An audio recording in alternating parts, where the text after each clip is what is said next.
Well, we're delighted to have Mr. Hitchens here on campus, but we realize that we theists certainly have the home court advantage. I mean, being in a basketball court, that makes a lot of sense. After all, it's a Christian university, and it even says, all glory to God or something above the bleachers there. So clearly this is a home court advantage for the theists.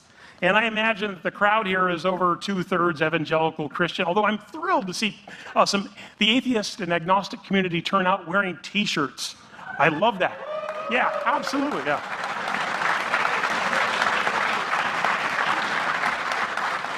I was lecturing at the University of South Florida a few weeks ago, and the entire atheist club came out wearing T-shirts, and we had the best time ever, so I expect the same tonight. Well, since we have the home court advantage, those of you who are theists, believers in God, please let's be polite to Christopher Hitchens. He's known to say a provocative thing or two. So if you could practice your polite golf clap. All right? All right, let's practice that. Practice that. No shouting, no hooting. There'll be plenty of opportunity for it, but let's restrain ourselves. And those of you who are from the atheist and agnostic community, again, no shouting, no hooting, no hollering. In fact, Mr. Hitchens, I can guarantee, doesn't really need a lot of help. I just saw a video of him debating like 4 prominent evangelical theists in Dallas, and it really wasn't fair. We needed more theists on the panel. So I think he will do just fine, but we're grateful for him to come to sort of the pit of opposition at Biola University, but we're grateful to really open up the doors and run through these big, important questions. And if the debate is not resolved at the end, this is a basketball court, for goodness sakes, we'll lower the hoops, we'll turn up the lights, and we'll let them go one-on-one. I hear... Yeah. I hear Chris has game, so we'll see how it goes. Well, let's get to it. It's my pleasure to introduce our moderator of the debate tonight, and he'll get this party started. Hugh Hewitt. Yes, Hugh Hewitt.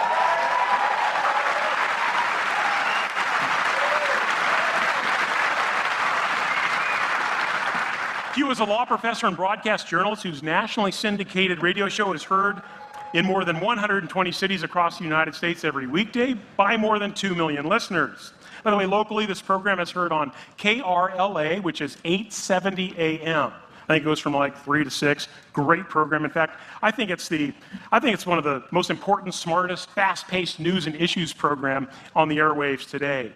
So check that out. If you live in outlying regions, check hughhewitt.com to find out where he's broadcasting or podcasting.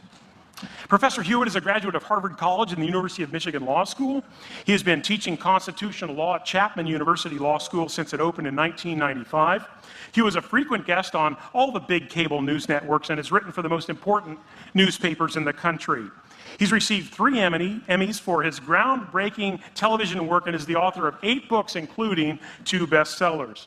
Professor Hewitt served for nearly 6 years in the Reagan administration in a variety of posts, including assistant counsel in the White House and special assistant to 2 attorneys general. Don't miss his daily blog at hughhewitt.com. He's always been so very generous with his time toward events like these at Biola, and we are deeply grateful for his help here tonight. Join me in welcoming our moderator, Professor Hugh Hewitt.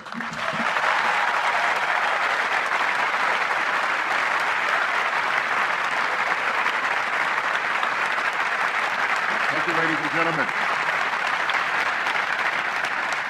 Number 1, please turn off your cell phones. I repeat, please turn off your cell phones. Number 2, gentlemen, to the extent that any of you have jackets that are still on, please, as Ronald Reagan once used to say, feel free to just throw them on the floor. It is a little bit warm in here.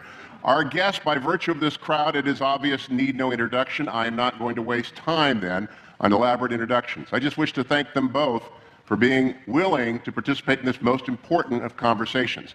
It is the best of times, it is the best of times for those who like to argue about God in the public square. largely because of the rise of new atheists such as Mr. Hitchens, Richard Dawkins, my friend William Lobdell, and others who have once again put to the center of the public stage the question of whether or not God does exist and whether or not Jesus Christ is his son.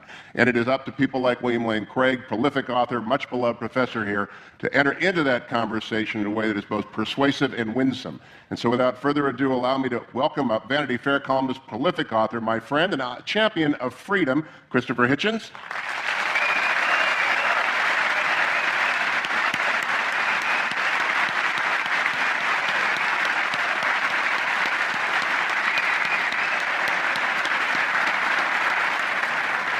And from this extraordinary lighthouse institution, another prolific author and apologist, a scholar extraordinaire, who, like Mr. Hitchens, has his PhD from a wonderful English university, Professor William Lane Craig. Please, Professor.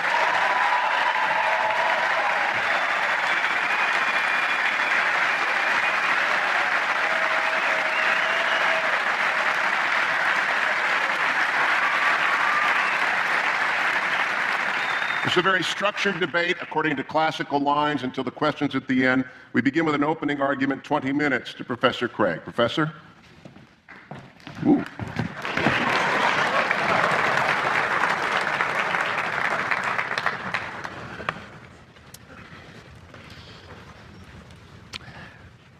Good evening. I am very excited to be participating in this debate tonight.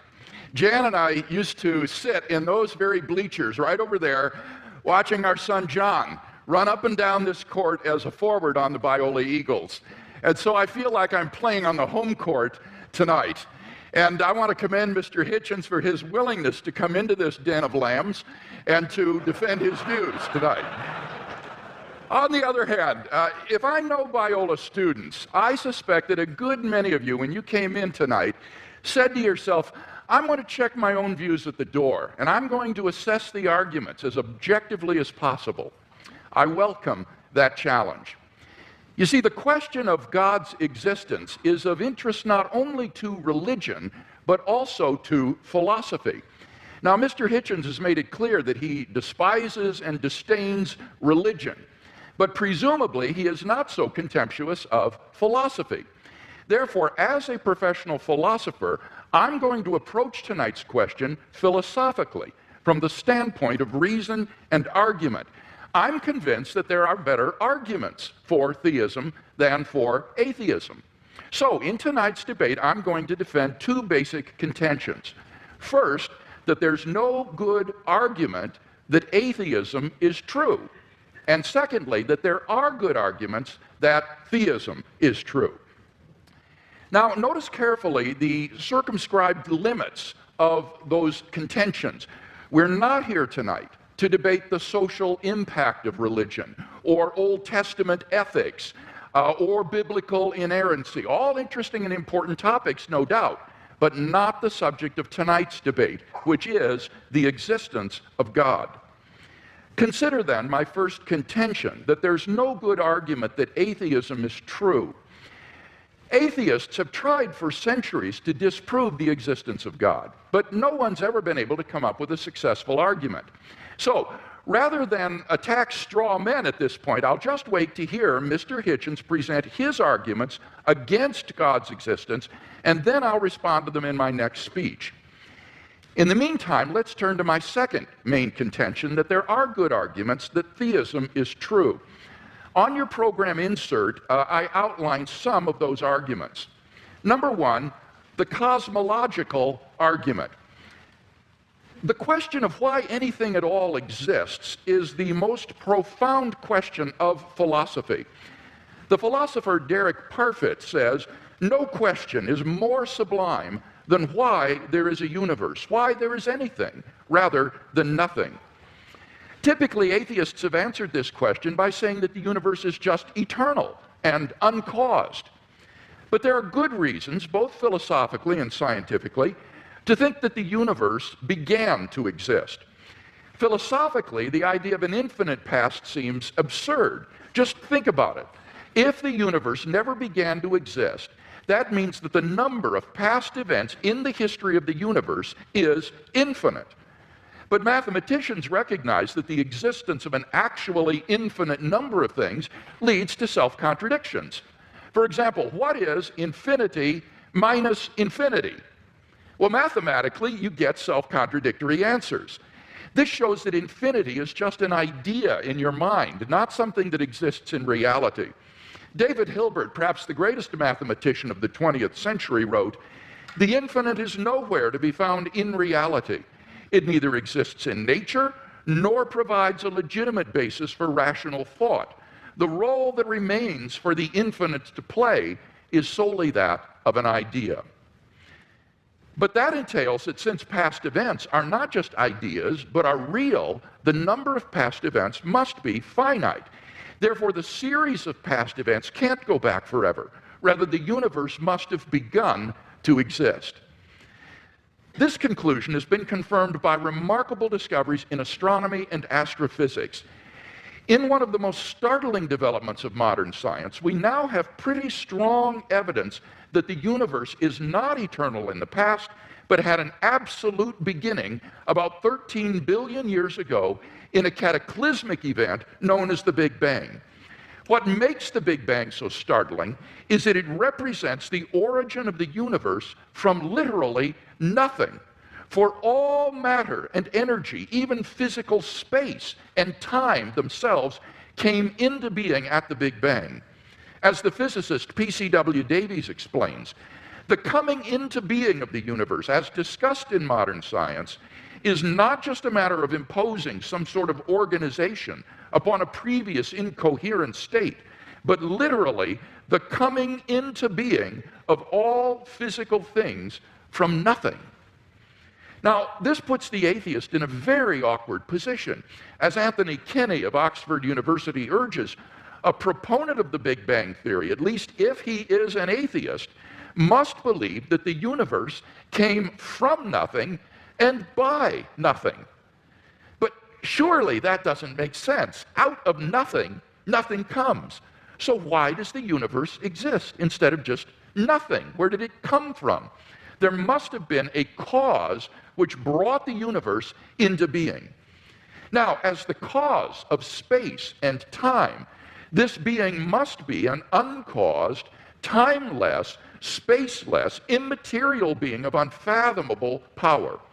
Moreover, it must be personal as well. Why? Because the cause must be beyond space and time. Therefore, it cannot be physical or material. Now, there are only two kinds of things that fit that description. Either an abstract object, like numbers, or else a personal mind. But abstract objects can't cause anything. Therefore, it follows that the cause of the universe is a transcendent, intelligent mind. Thus, the cosmological argument gives us a personal creator of the universe. 2, the teleological argument. In recent decades, scientists have been stunned by the discovery that the initial conditions of the Big Bang were fine-tuned for the existence of intelligent life with a precision and delicacy that literally defy human comprehension. This fine-tuning is of two sorts. First, when the laws of nature are expressed as mathematical equations, you find appearing in them certain constants, like the gravitational constant. These constants are not determined by the laws of nature. The laws of nature are consistent with a wide range of values for these constants. Second, in addition to these constants, there are certain arbitrary quantities put in as initial conditions on which the laws of nature operate. For example, the amount of entropy, or the balance between matter and antimatter in the universe. Now, all of these constants and quantities fall into an extraordinarily narrow range of life-permitting values. Were these constants or quantities to be altered by less than a hair's breadth, the balance would be destroyed and life would not exist. To give just one example, the atomic weak force, if it were altered by as little as 1 part out of 10 to the 100th power, would not have permitted a life-permitting universe. Now, there are 3 possible explanations of this remarkable fine-tuning. physical necessity, chance, or design. Now, it can't be due to physical necessity because the constants and quantities are independent of the laws of nature. In fact, string theory predicts that there are around 10 to the 500th power different possible universes consistent with nature's laws. So could the fine-tuning be due to chance? Well, the problem with this alternative is that the odds against the fine-tunings occurring by accident are so incomprehensibly great that they cannot be reasonably faced. The probability that all the constants and quantities would fall by chance alone into the infinitesimal life-permitting range is vanishingly small. We now know that life-prohibiting universes are vastly more probable than any life-permitting universe. So if the universe were the product of chance, the odds are overwhelming that it would be life-prohibiting. In order to rescue the alternative of chance, its proponents have therefore been forced to resort to a radical metaphysical hypothesis, namely that there exists an infinite number of randomly ordered, undetectable universes composing a sort of world ensemble or multiverse of which our universe is but a part.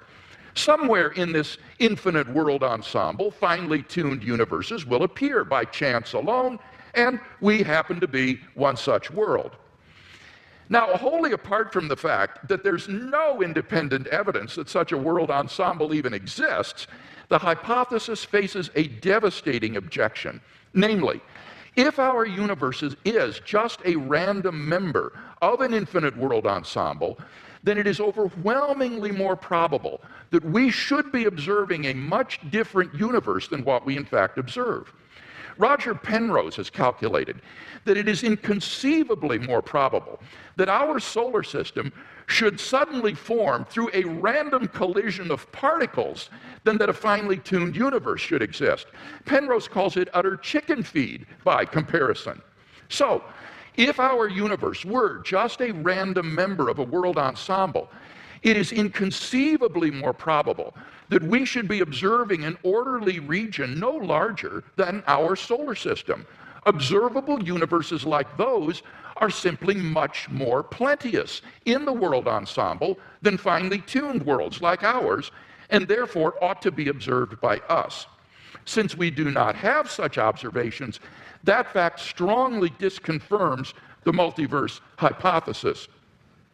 On atheism, at least, then, it is highly probable that there is no world ensemble. The fine-tuning of the universe is therefore plausibly due neither to physical necessity nor to chance. It therefore follows logically that the best explanation is design. Thus, the teleological argument gives us an intelligent designer of the cosmos. 3, the moral argument.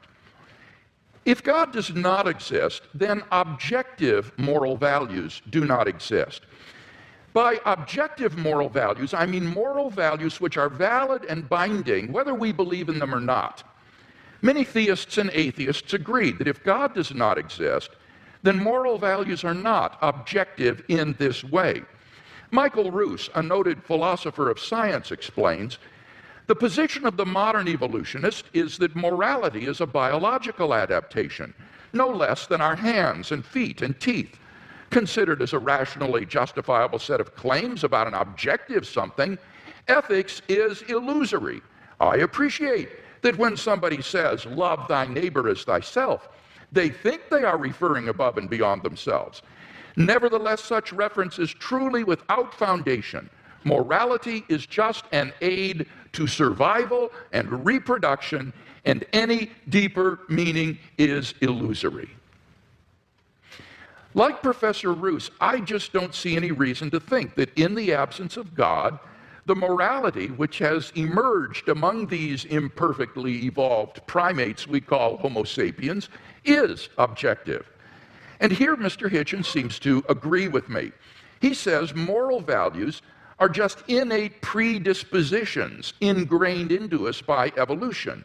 Such predispositions, he says, are inevitable for any animal endowed with social instincts. On the atheistic view, then, an action like rape is not socially advantageous, and so in the course of human development has become taboo. But that does absolutely nothing to prove that rape is really morally wrong. On the atheistic view, there's nothing really wrong with raping someone. But the problem is that objective values do exist, and deep down we all know it. In moral experience, we apprehend a realm of objective moral goods and evils. Actions like rape, cruelty, and child abuse aren't just socially unacceptable behavior, they're moral abominations. Some things, at least, are really wrong. Similarly, love, equality, and self-sacrifice are really good. But then it follows logically and necessarily that God exists. Number 4, the resurrection of Jesus. The historical person, Jesus of Nazareth, was a remarkable individual. Historians have reached something of a consensus that the historical Jesus came on the scene with an unprecedented sense of divine authority, the authority to stand and speak in God's place. He claimed that in himself the kingdom of God had come. And as visible demonstrations of this fact, he carried out a ministry of miracle working and exorcisms. But the supreme confirmation of his claim was his resurrection from the dead. If Jesus did rise from the dead, then it would seem that we have a divine miracle on our hands, and thus evidence for the existence of God. Now, most people probably think that the resurrection of Jesus is something you just believe in by faith or not. But there are actually 3 established facts recognized by the majority of New Testament historians today, which I believe are best explained by the resurrection of Jesus.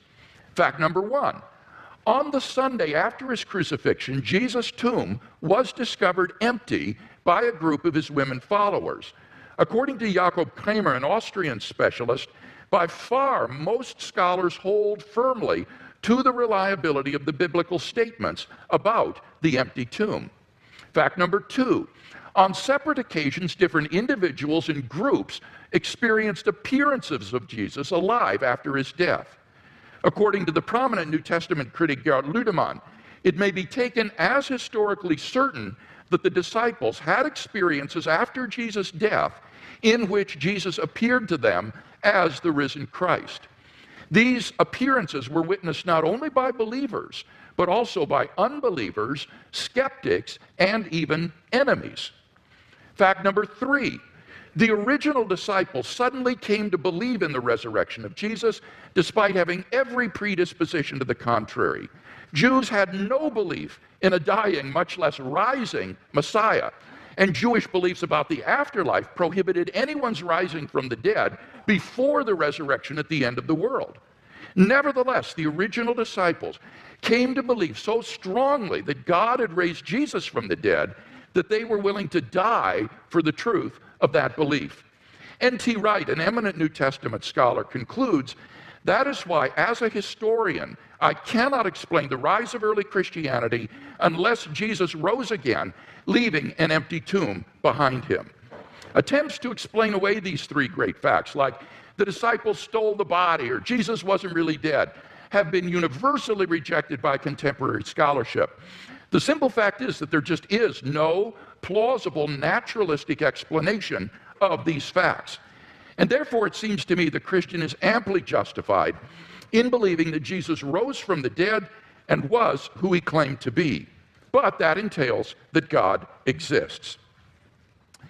Finally, number 5, the immediate experience of God. This isn't really an argument for God's existence. Rather, it's the claim that you can know that God exists wholly apart from arguments, simply by immediately experiencing him. Philosophers call beliefs like this properly basic beliefs. They aren't based on other beliefs. Rather, they're part of the foundation of a person's system of beliefs. Other properly basic beliefs include the belief in the reality of the external world, the belief in the existence of the past and the presence of other minds like your own. When you think about it, none of these beliefs can be proved. But although these sorts of beliefs are basic for us, that doesn't mean they're arbitrary.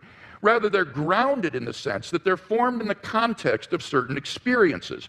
In the experiential context of seeing and hearing and feeling things, I naturally form the belief in a world of physical objects. And thus my beliefs are not arbitrary, but appropriately grounded in experience. They're not merely basic, but properly basic. In the same way, belief in God is for those who know Him a properly basic belief grounded in our experience of God. Now, if this is right, there's a danger that arguments for God's existence could actually distract your attention from God Himself. If you're sincerely seeking God, then God will make His existence evident to you. We mustn't so concentrate on the external arguments that we fail to hear the inner voice of God speaking to our own hearts. For those who listen, God becomes an immediate reality in their lives. So, in conclusion then, we've seen 5 good arguments to think that God exists.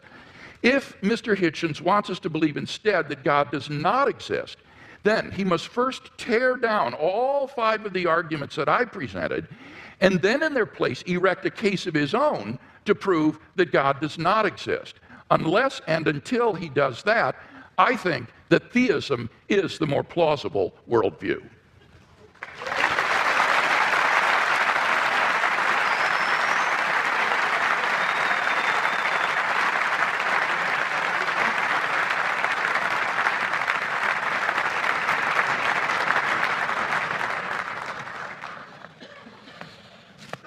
Well, am I audible? Am I audible to all? Yes.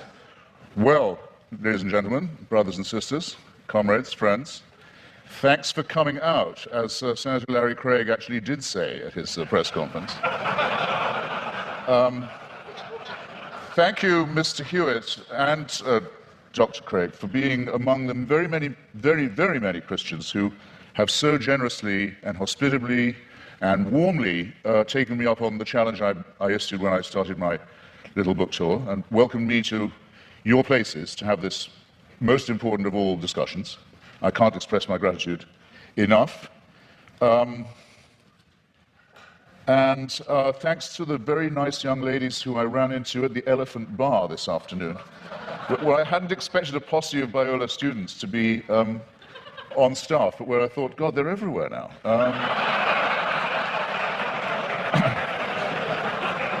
Now, what I have discovered in voyaging around this country and others in this debate, and just debating with Hindus, with Muslims, with the Jews, with Christians of all stripes, is that the arguments are all essentially the same for belief in the supernatural, for belief in faith, for belief in God, but that there are very interesting and noteworthy discrepancies between them. And one that I want to call attention to at the beginning of this evening is between those like my friend Doug Wilson, with whom I've now done a book of argument about Christian apologetics, who would call himself a presuppositionalist, in other words, for whom really it's only necessary to discover the workings of God's will in the cosmos, and to assume that the truth of Christianity is already proven, and what are called, and they include Dr. Craig with great honor and respect in this, the evidentialists. Now, I want to begin by saying that this distinction strikes me first as a very charming distinction, and second as false, or perhaps as a distinction without a difference. Well, why do I say charming? Because I think it's rather sweet that people of faith also think they ought to have some evidence, and I think it's progress of a kind. After all, if we had been having this debate in the mid-19th century, Professor Craig or his equivalent would have known little or probably nothing about the laws of physics and biology. Maybe even less than I know now, which is to say quite a lot in its way.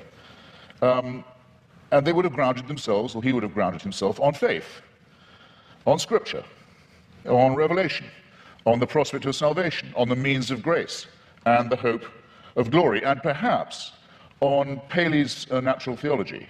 Paley, who had the same rooms, or had had the same rooms later occupied by Charles Darwin, in Cambridge, with its watchmaker theory of design that I know I don't have to expound to you, but which briefly suggests that if an Aborigine is walking along a beach and finds a gold watch ticking, he knows not what it's for, or where it came from, or who made it, but he knows it's not a rock, he knows it's not a vegetable, he knows it must have had a designer. The paleo analogy held for most Christians for many years because they were willing to make the assumption that we were mechanisms and that therefore there must be a watchmaker.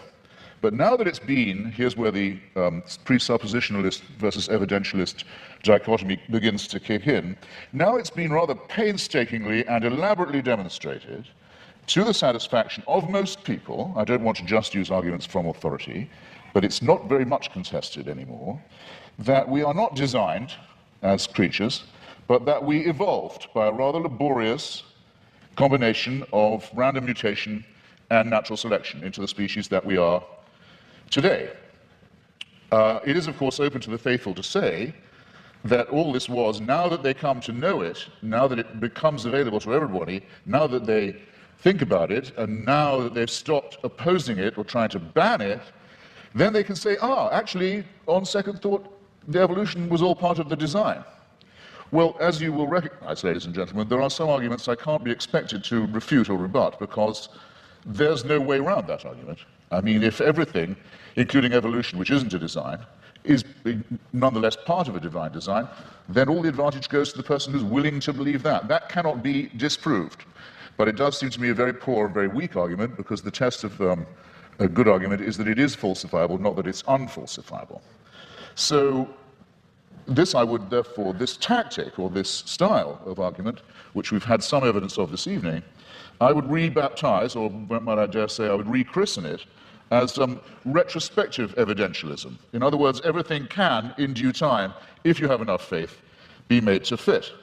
And you too are all quite free to believe that a sentient creator deliberately, consciously put himself, a being, put himself or herself or itself to the trouble of going through huge epochs of birth and death of species over eons of time, in which 99%, in the course of which, at least 99.9% of all species, all life forms ever to have appeared on Earth have become extinct, as we nearly did as a species ourselves. I invite you to look up the very alarming and beautiful and brilliant account by the National Geographic's coordinator of the Genome Project. By the way, you should send in your little sample from the inside of your cheek and have your African ancestry traced. It's absolutely fascinating to follow the mitochondrial DNA that we all have in common and that we have in common with other species, other primates, and other life forms, and find out where in Africa you came from. But there came a time,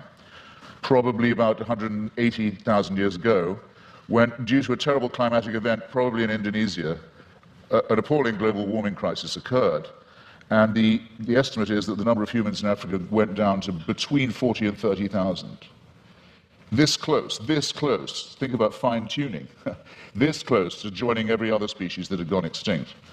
And that's our Exodus story, is that somehow, we don't know how, because it's not written in any scripture, it's not told in any book, it's not part of any superstitious narrative, but somehow the escape from Africa to cooler latitudes was made. But that's how close it was. You have to be able to imagine that all this mass extinction and death and randomness is the will of a being.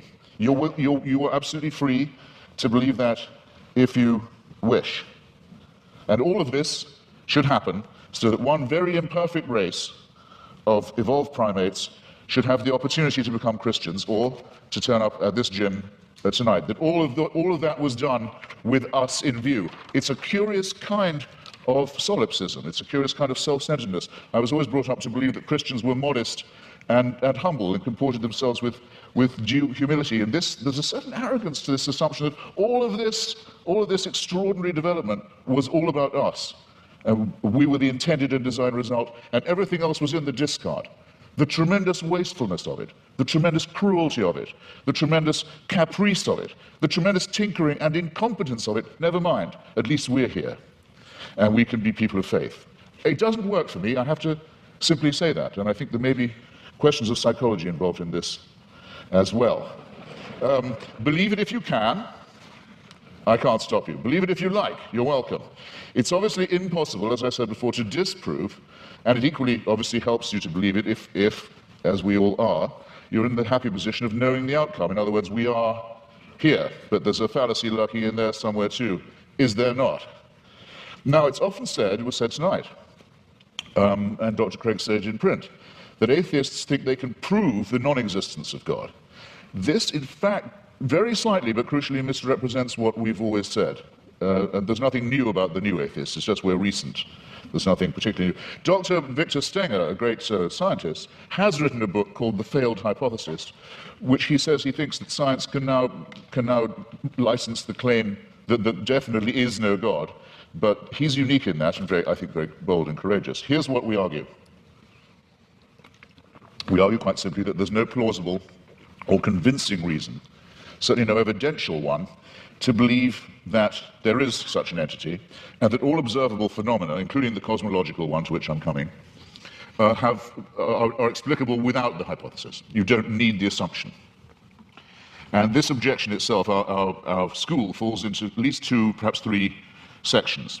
There's no such thing, no such word, though there should be, as atheism, or as being an atheist, but if there was one, I would say that's what I was. I don't believe that we are here as the result of a design, or that by making the appropriate propitiations and adopting the appropriate postures and following the appropriate rituals, we can overcome death. I don't believe that, and for a priori reasons, don't.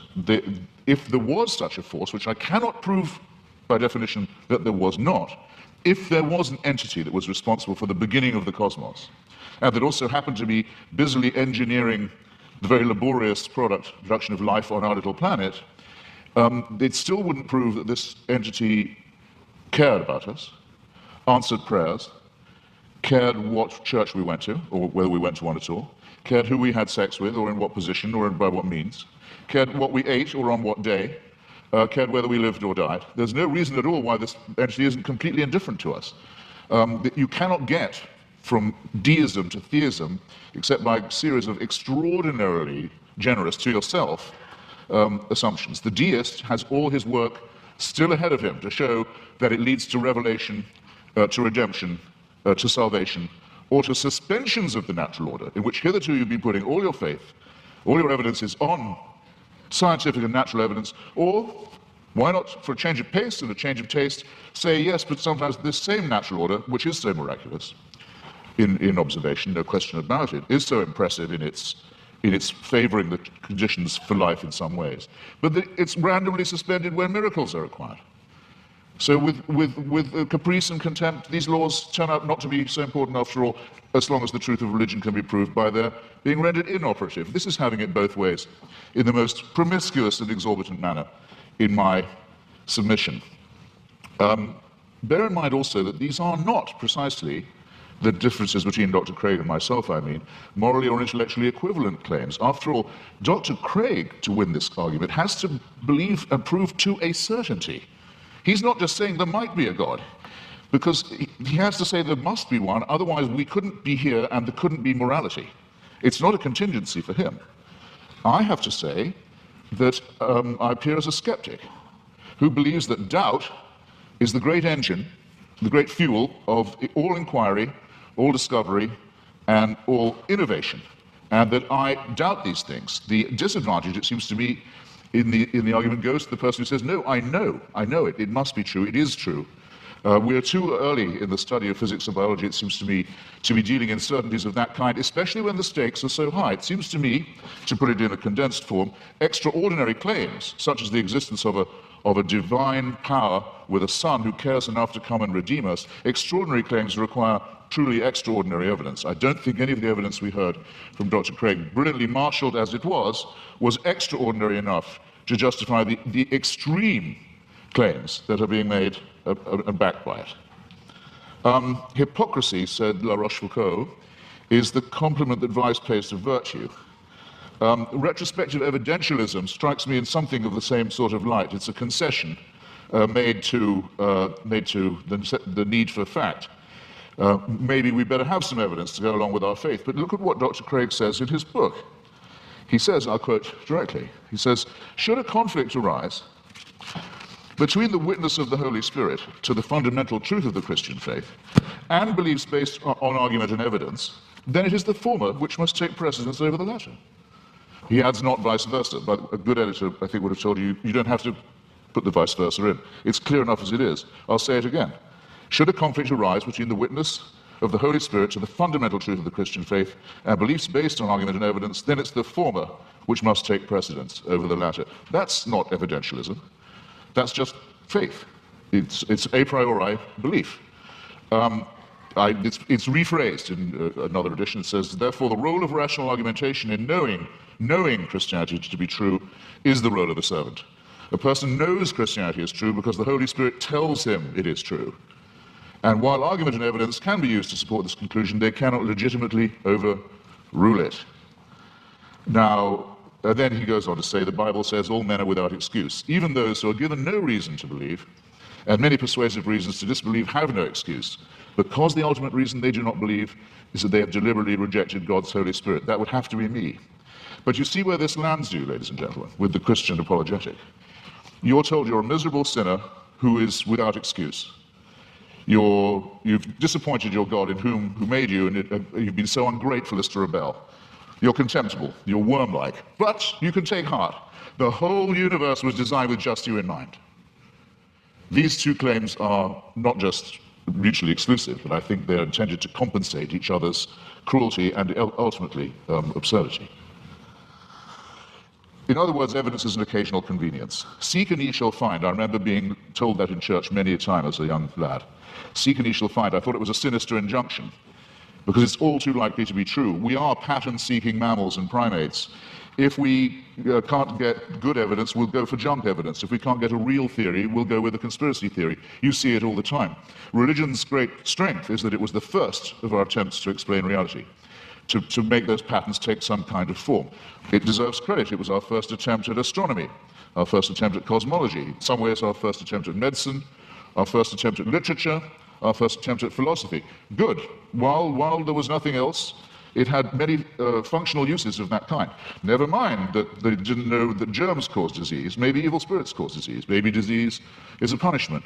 Never mind that they believed in astrology rather than astronomy. Even Thomas Aquinas believed in astrology. Never mind that they believed in devils. Never mind that things like volcanic eruptions, earthquakes, tidal waves were thought of as punishments, not as natural occurrences on the cooling crust of a planet. The pattern seeking has gone too far.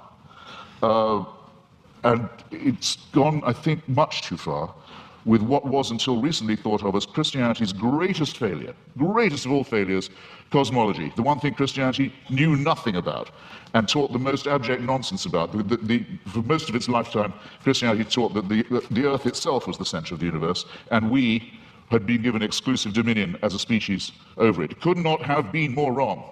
How are we going to square the new cosmology, the fantastic new discoveries in physics with the old dogmas? Well, one is the idea of this fine-tuning, about which I've only left myself 3.5 minutes. I'll have to refer some of this to later in the discussion. This is essentially another form of pattern seeking on the basis of extremely limited evidence.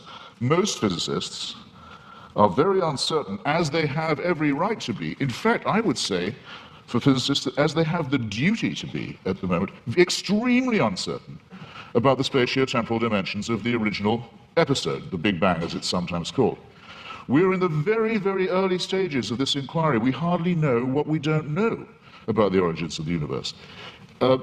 We're viewing it from an unimaginable distance, not just an unimaginable distance in space. We're perched on a tiny rock in an extremely small suburb of a fairly minor galaxy, trying to look to discern our origins, but also at an unbelievable distance in time. And we claim the right to say, we can see the finger of God in this process. It's an extraordinarily arrogant assumption. It either deserves a Nobel Prize in physics, which it hasn't yet got, I notice. I don't know any physicist who believes these assumptions are necessary, or it deserves a charge of hubris. Let me make 3 tiny, quick objections to it as it stands, and I'm no more a physicist than most of you are. I'll make these lay objections. 1, was there pre-existing material for this extra spatio-temporal being to work with? Or did he just will it into existence, the ex nihilo? Who designed the designer? Don't you run the risk with the presumption of a God and a designer and an originator of asking, well, where does that come from? Where does that come from? And locking yourself into an infinite regress. Why are there so many shooting stars, collapsed suns, Failed galaxies we can see. We can see with the aid of a telescope. Sometimes we can see with the naked eye. The utter failure, the total destruction of gigantic, unimaginable sweeps of outer space. Is this fine-tuning, or is it extremely random, capricious, cruel, mysterious, and incompetent? And have you thought of the nothingness that's coming? We know we have something now, and we speculate about what it might have come from, and there's a real question about ex nihilo, but nihilo is coming to us. In the night sky, you can already see the Andromeda Galaxy. It's heading straight for ours on a collision course. Is that part of a design? Was it fine-tuned to do that? We know that from the red light shift of the Hubble telescope, or rather Edwin Hubble's original discovery, the universe is expanding away from itself at a tremendous rate. It was thought that rate would go down for Newtonian reasons. No, it's recently been proved by Professor Lawrence Krauss, the rate of expansion is increasing. Everything is exploding away even faster. Nothingness is certainly coming. Who designed that? That's all if before these things happen, we don't have the destruction of our own little solar system, in which already there's only one planet where anything like life can possibly be supported. All the other planets are too hot or too cold to support any life at all, and the sun is due to swell up, burn us to a crisp, boil our oceans and die, as we've seen all the other suns do in the night sky. This is not fine-tuning, ladies and gentlemen. And if it's the work of a designer, then there's an indictment to which that designer may have to be subjected. I'm out of time. I'm very grateful for your kindness and hospitality. Thank you.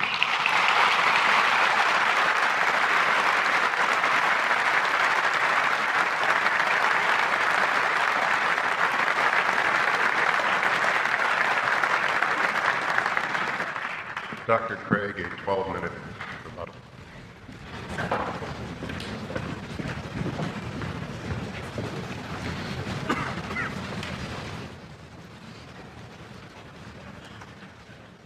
You'll remember that in my opening speech, I said I would defend two basic contentions in tonight's debate.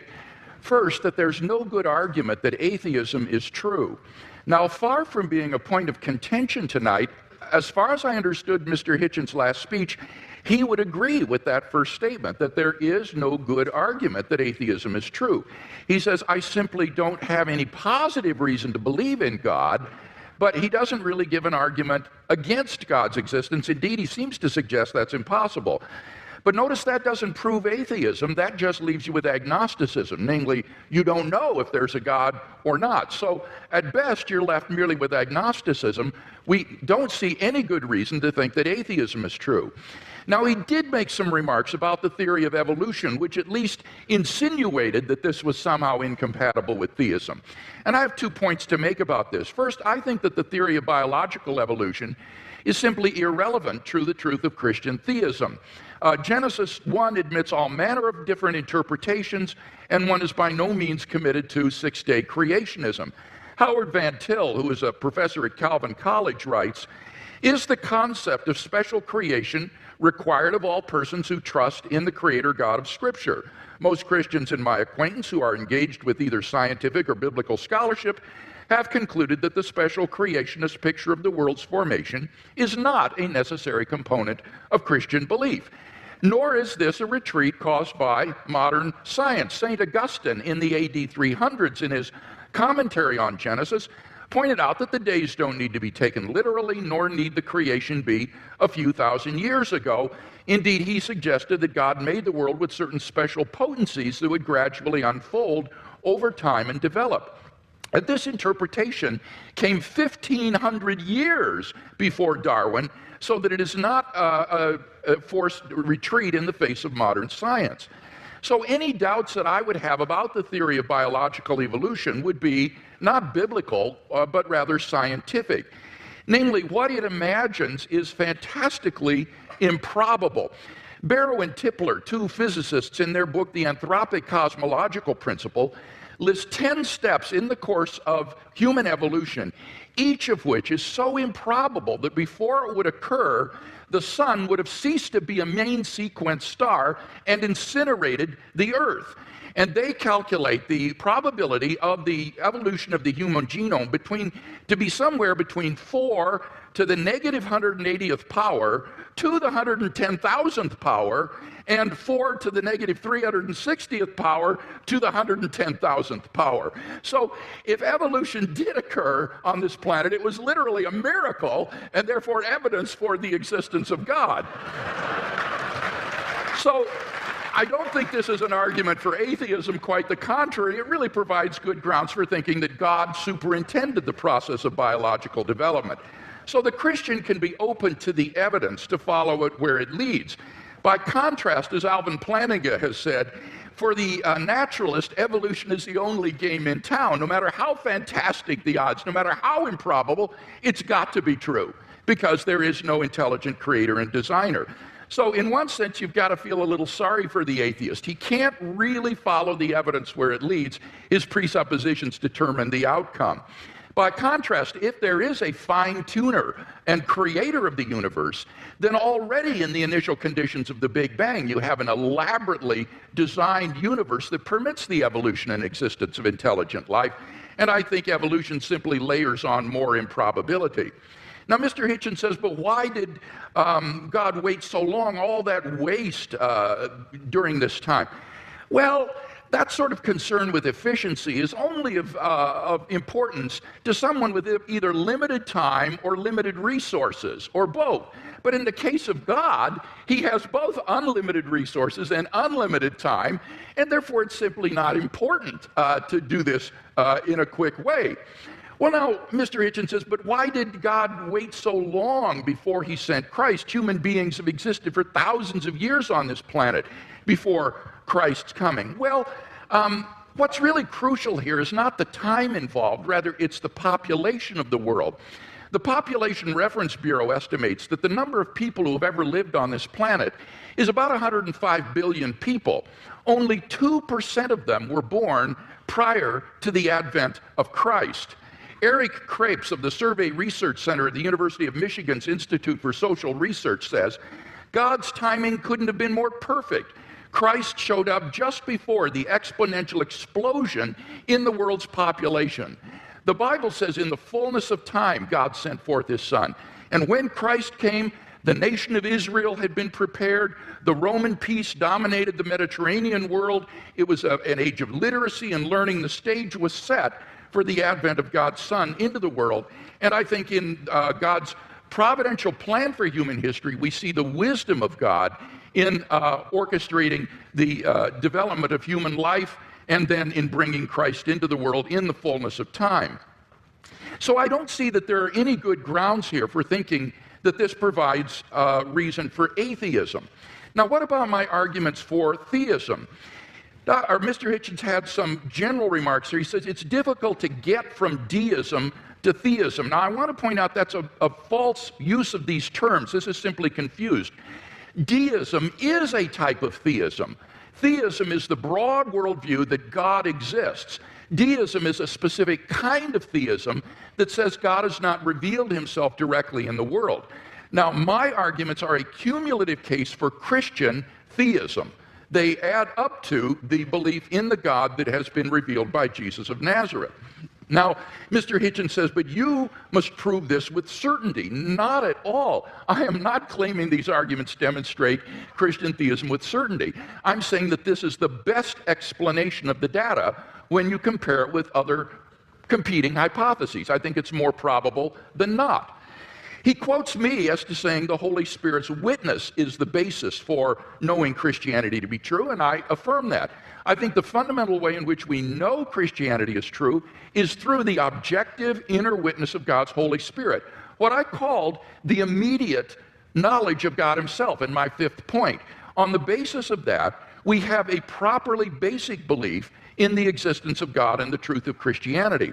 But when it comes to showing someone else that what we know through the witness of the Holy Spirit is true, here we appeal to argument and evidence as I've done tonight. And the arguments and evidence that I've appealed to are largely deductive arguments. This isn't retrospective evidentialism. These are deductive arguments. If the premises are true, then you cannot deny the conclusion on pain of irrationality because the conclusions follow with logical necessity from the premises. So the only way to deny the conclusion is you've got to show me which of the premises are false. That's why you've got that program insert with the premises in your program for these arguments. Mr. Hitchens needs to identify which premises of the argument he rejects as false if he's to reject the conclusions. Now, with respect to my cosmological argument, notice that he didn't dispute whatever begins to exist has a cause, nor did he dispute the philosophical and scientific arguments for the beginning of the universe. All he asked was the question, was there pre-existent material? The answer is no, there was not. As Barrow and Tipler point out, at this singularity, space and time came into existence. Literally nothing existed before the singularity. So if the universe originated at such a singularity, we would truly have a creation ex nihilo, that is, out of nothing. And this isn't talking religion, folks. This is talking contemporary cosmology. So the first argument, it seems to me, is unrefuted. What about the fine-tuning argument? Here he said, well, scientists are terribly uncertain about the fine-tuning argument. Well, I think that's simply not the case. Sir Martin Rees, the Royal Astronomer Royal of Great Britain, has said, the laws governing our universe appear to be finely tuned for our existence. Everywhere you look, there are yet more examples. Wherever physicists look, they see examples of fine-tuning. Ernan McMullen, philosopher of science, says it seems safe to say that later theory, no matter how different it may be, will turn up approximately the same numbers. And the numerous constraints that have to be imposed on these numbers seem both too specific and too numerous to evaporate entirely. So that it's very unlikely that this fine-tuning is going to vanish or be explained away. Now, Mr.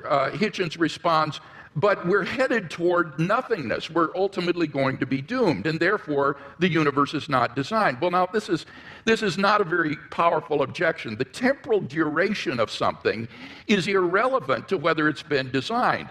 The products of human intelligence and engineering, like computers and automobiles, will eventually decay and cease to exist, but that doesn't mean they weren't designed. I think the real objection he's getting at here is why would God create mankind only to have it go extinct? But of course, you see, on the Christian view, that's false. That is an atheistic assumption. On the Christian view, life does not end at the grave, and God has given assurance of this by raising Jesus from the dead. So the objection simply has no purchase against Christian theism. So it seems to me that the fine-tuning argument is also unrefuted.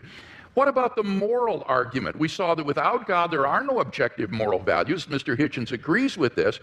And yet he himself affirms over and over again moral statements, like the moral reprobation of religious intolerance and violence in the name of religion. So he does affirm objective values, but without any basis for it. What I can offer him as a theist is a transcendent basis for the objective moral values and duties that we both want to affirm.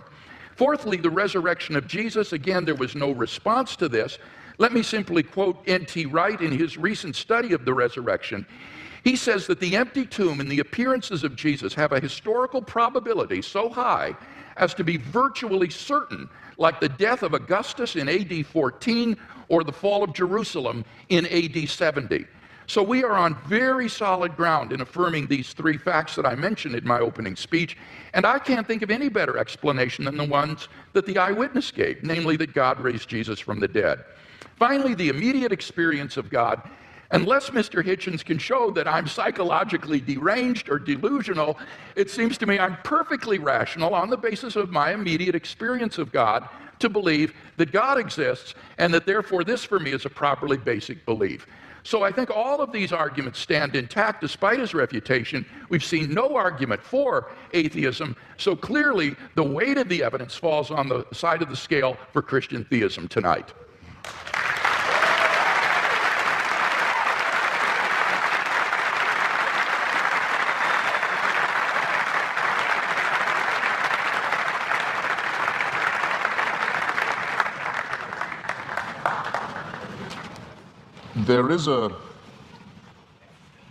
there is a terminological problem here, which may conceal more than just terminological difficulty. The proposition that atheism is true, or that is a misstatement of what I have to prove and what we believe. There's an argument among some of us as to whether we need the word at all. In other words, I don't have a special name for my unbelief in tooth fairies, say, or witches, or in Santa Claus. I just don't think that they're there. I don't have to prove a tooth fairyism. I don't have to prove a Santa Clausism. I don't have to prove a witchism. It's just, I have to say, I think that those who do believe these things have never been able to make a plausible or intelligible case for doing so. That's not agnosticism, because it seems to me that if you don't think there is any evidence, you're wrong to take refuge in saying you're neutral. You ought to have the courage to answer the question, which one is regularly asked, are you an atheist or not? Yes, I will say, I am. You can't tell anything else about me. You can't tell anything else about what I think, about what I believe, about what my politics are, or my other convictions. It's just that I don't believe in the existence of a supernatural dimension, and I've never been shown any evidence that any process observable to us cannot be explained by more satisfactory and more convincing means. The great physicist Laplace, when showing his working model of the solar system to the Emperor Napoleon, was asked, well, your model seems to have no room for a god in it, for deity. And he said, well, Your Majesty, it still all operates without that assumption. Now, here's what you would have to believe if you thought that this was all designed. Dr. Craig gave a slight parody of what I think about this. It could be true, but you'd have to imagine, let's say the human species has been, Homo sapiens has been with us, some people say as long as 250,000 years, some say 200, some say 100,000. Francis Collins and Richard Dawkins oscillate about this. It's not a very big argument. I'll just take 100,000, if you like. You have to imagine that human beings are born. Well, actually, most of them, a good number of them aren't born. They die in childbirth or don't long outlive it. They're born into a terrifying world of the unknown. Everything is a mystery to them, everything from disease to volcanic eruptions. Everything is, their life expectancy for the first, I don't know, many tens of thousands of years would be lucky to be in the 20s, probably dying agonizingly over their teeth, poorly evolved as the teeth are, and from other inheritances from being primates, such as the appendix that we don't need, such as the fact that our genitalia appear to have been designed by a committee, other shortcomings of the species, exaggerated by scarcity, by war, by famine, by competition, and so on. And for 98,000 years or so, heaven watches this with complete indifference. And we know where your children go to school, by the way. Heaven watches this with total indifference, and then, with 2,000 years to go on the clock, thinks, actually, it's time we intervened. We can't go on like this. Why don't we have someone tortured to death in Bronze Age Palestine? That should teach them. That should give them the chance of redemption. You're free to believe that, but I think the designer who thought of doing it that way was a very cruel, capricious, random, bungling, and incompetent one. The news of this, Dr. Craig talks as if, okay, but since then there have been more people born, so it might have been a good time in terms of population growth. Well, there are a huge number of people in the world who still haven't even heard of this idea. The news hasn't penetrated them. Or where it has, it's been brought to them by people who Dr. Craig doesn't think of as Christians, such as Mormons, for example. And it's taught to them in many discrepant and competitive and indeed incompatible and violently irreconcilable ways. And there's been a lot of argument in the church and the churches all this time about, well, okay, what is the answer to that? What about all the people who never could have heard the good news, or who never will hear it, or still haven't been reached by it, and who've died not knowing about it? What happens to them? How can they be saved? Well, the argument is that it's all somehow made retrospective. And with so many of these arguments, I just comment on these, well, how convenient. Because if you're willing to make assumptions of this kind, then really evidence is only ancillary to what you are advancing. Now, I didn't have the chance. Oh, and just on Mr. Wright, sorry, I scrawled a note to myself. In your first round, Doctor, you said that N.T. Wright, as an impressive person, says that no explanation of the success of Christianity is possible that doesn't rest on the terms of its being true. In other words, Wright says it was so successful, it must have been, and the people were so strongly motivated to believe it that it must have been true. I regard that as a very, very unsafe assumption. Or if it is a safe one, then it must surely apply to Islam and to Mormonism. I mean, these are two very, very, very fast-growing religions, have people prepared to sacrifice enormously for it, have ancestors who were absolutely determined of the truth of it at the time, and who made extraordinary conquests in its name. If you're going to grant this for one religion, it seems to me you have to be willing, not just willing, you may indeed be compelled to make this concession for all of them. And that, I think, would be not just an unsafe assumption, but for most of you here, a distinctly unwelcome one. Now, I didn't get the chance, because I out-talked myself, and I'm sorry for it, to get to the moral dimension. And I'm interested that the word objective morality is the one that Dr. Craig chooses. Usually arguments about morality are whether morality is, so to say, absolute, or whether it's relative. As to objectivity, I think it's a very good compromise word, by the way, and I'm very happy to accept it. But the problem with morality is this, in respect of religion. You can't prove that anyone behaves any better if they refer this problem upward to a supreme dictator of a celestial kind. There are two questions that I've asked in public, and I'll try them again, because I try them on every audience. They're very simple ones. First, you have to name for me, or challenges, let's say, rather than questions. You have to name for me an ethical action, or an ethical statement, or moral action, moral statement made, or undertaken by a believer that I couldn't undertake or say, I couldn't state or do. I haven't yet had an example pointed out of that to me. In other words, that a person of faith would have an advantage by being able to call upon divine sanction. Whereas if I ask you to think of a wicked act undertaken by someone in the name of God or because of their faith, you wouldn't have, or a wicked statement made, you wouldn't have that much difficulty, I think, in coming up with an example right away. The genital mutilation community, for example, is almost exclusively religious. The suicide bombing community is almost exclusively religious. There are injunctions for genocide in the Old Testament. There are injunctions and warrants for slavery and racism in the Old Testament too. There's simply no way of deriving morality and ethics from the supernatural. When we come to the question of the absolute, well, the most often cited one is the Golden Rule, the one that almost everyone feels they have in common. The injunction not to do to others as you wouldn't want them to do to you. This doesn't, in fact, come from the Sermon on the Mount or from Christianity, or it doesn't originate with it. It's certainly adumbrated by Rabbi Hillel, a Babylonian rabbi, and it's to be found in the Analects of Confucius too, but it has, since we're talking about objective, relative, and absolute, a crucial weakness in it, unfortunately. We'd like to be able to follow it, but it's only really as good as the person who's uttering it. In other words, if I say, I won't treat you as I don't want you to treat me, what am I to do when confronted with Charles Manson? I want him treated in a way that I wouldn't want to be treated myself. Anything else would surely be completely relativistic. So the argument isn't at all advanced by saying that I couldn't know any of this.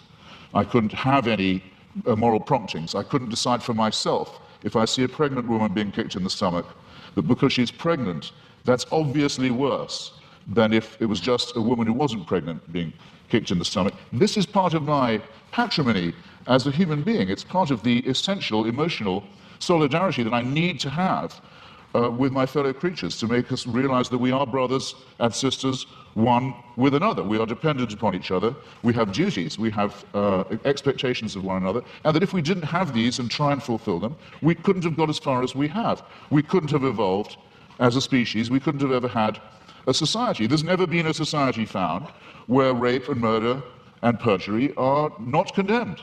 And these moral discoveries long, or absolutes if you want to call them that, long predate the arrival of anything recognizable as monotheism. It's a bit like the argument of free will. People say, well, how do you have free will? Do you think you do have it? Well, it's a very, very difficult subject. Indeed, some religions say you don't, in effect, have it, that all is determined by heaven. You're really only a plaything in a larger game. I take that to be some of the point of Calvinism. There are some schools of Islam also that say it is only as Allah wills. There's no will of yours really involved, as long as you're willing to make the prostration and the obedience. So the connection between religion and free will isn't as simple, as easy as some people like to think it is. But I would say, yes, I think we have free will. And when asked why I think so, I would have to take refuge in philosophical irony and say, because I don't think we have any choice but to have free will. But at least I know at this point that I'm being ironic, and that some of the irony is at my own expense, and it's a risk I have to be willing to run. But the Christian answer is, of course you have free will. The boss insists upon it.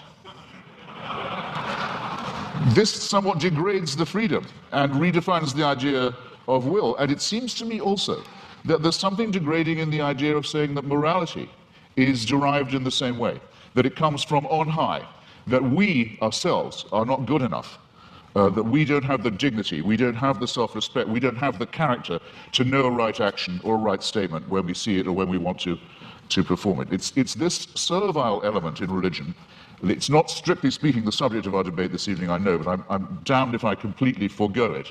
It's the idea that buried in the religious impulse is actually the wish to be unfree, is the wish for an immovable, unchangeable, celestial authority, a kind of heavenly North Korea that will take our decisions away from us and commit us only to worship and praise and thank a great leader and his son, the dear leader, forever and ever and ever. I'm so glad there's no evidence that this is true. Thank you.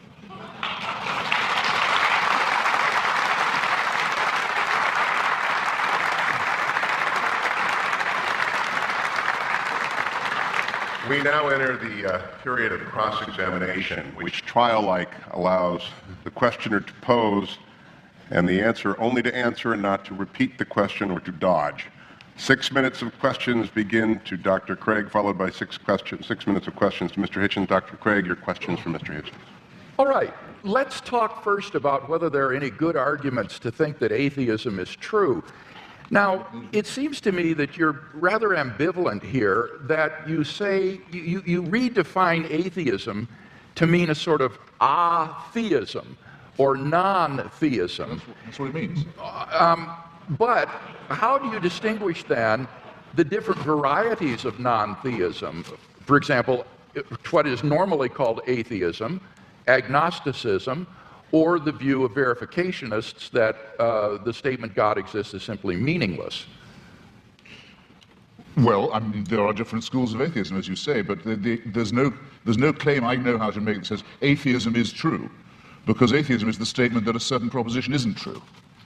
So I wish you'd get this bit right, because it's there you go again. Well, I just devoted a little time to this. I said it is not in itself a belief or a system. It simply says you can get by better, probably, we think, without the assumption that no one who wants you to worship a god has ever been able to come up with a good enough reason to make you do it.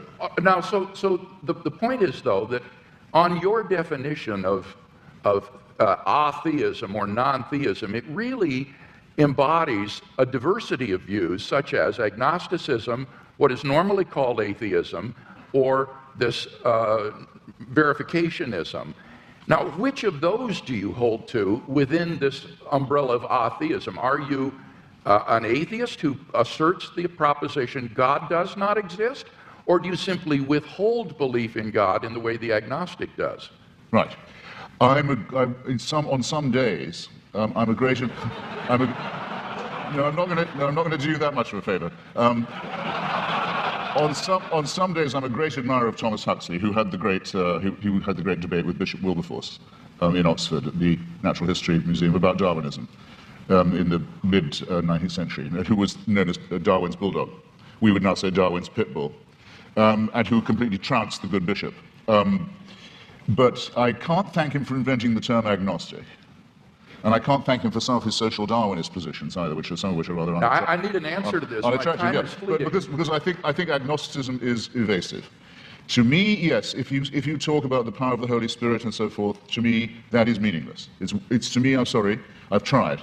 It's white noise. It's like saying there is only one God and Allah is his messenger. It's gibberish to me. There are many of us, I'm sorry, there are just many of us of whom this is the case. It may be true, it is true. Okay, Mr. Hitchens, I got to press you here because time is leaving. Feel free. What is your view exactly? Press away.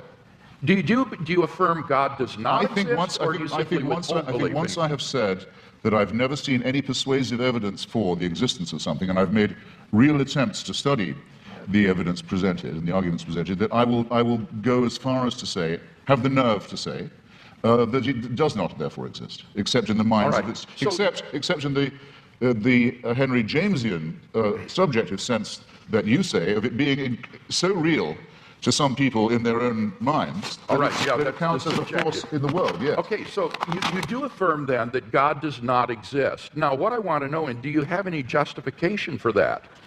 I think I've come unwired in some horrible way. You're fine. Are you sure? Do you have any arguments leading to the conclusion that God does not exist? Well, I would rather, I'm wondering if I'm boring anybody now. I would rather say, I'd rather state it in reverse and say I find all the arguments in favor to be fallacious or unconvincing. And I'd have to add that though this isn't my reason for not believing in it, that I would be very depressed if it was true. But that's a quite different thing. I don't say of atheism that it's at all morally superior. That would be very risky. I wouldn't admit that it was at all morally inferior either, but we can at least be acquitted on the charge of wishful thinking. I wonder if that's the case. Would you agree that the absence of evidence is not evidence of absence? Well, I'm not sure that I would agree. Okay. Let's turn to the moral argument and talk about that a little bit. I think you've misunderstood the moral argument. Given the stakes, Doctor, sorry. Given the stakes, we're not talking about unicorns or tooth fairies or leprechauns here.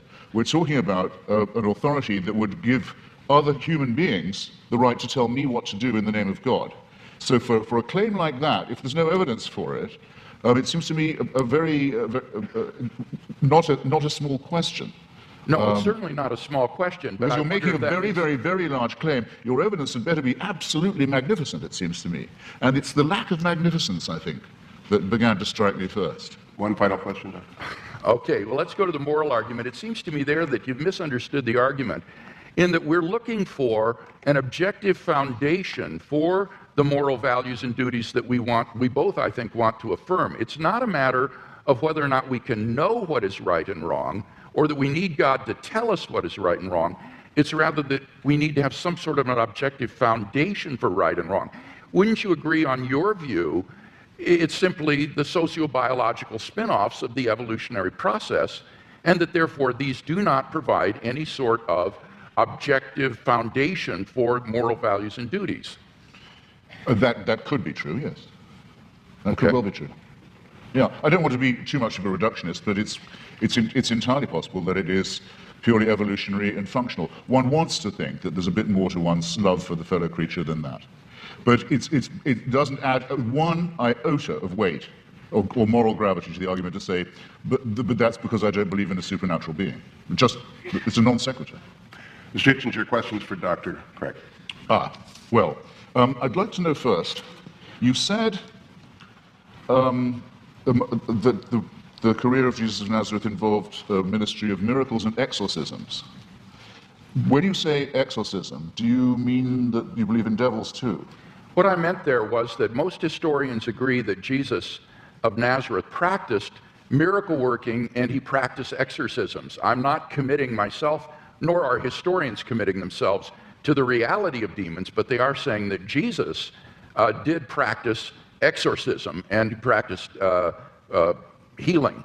So you believe that Jesus of Nazareth caused devils to leave the body of a madman and go into a flock of pigs that hurled themselves down the Gadarene slopes into the sea? Do I believe that's historical? Yes. Right. That would be sorcery, wouldn't it, though?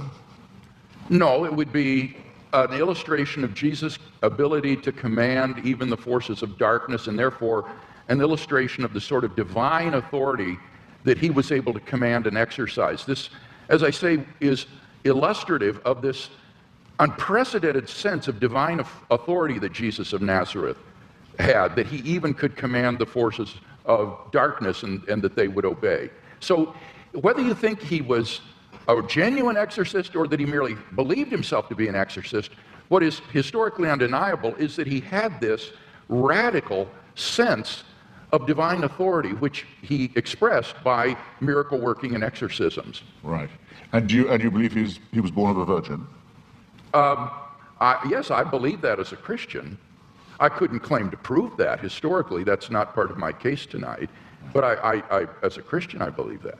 And I know you believe in the resurrection, but yes, and for that I think that we have good evidence. As a matter of biblical, what shall we call it, consistency, it's said in one of the Gospels that at the time of the crucifixion, all the graves of Jerusalem were opened, and all the tenants of the graves walked the streets and greeted their old friends. It makes the resurrection sound rather commonplace in the greater Jerusalem area.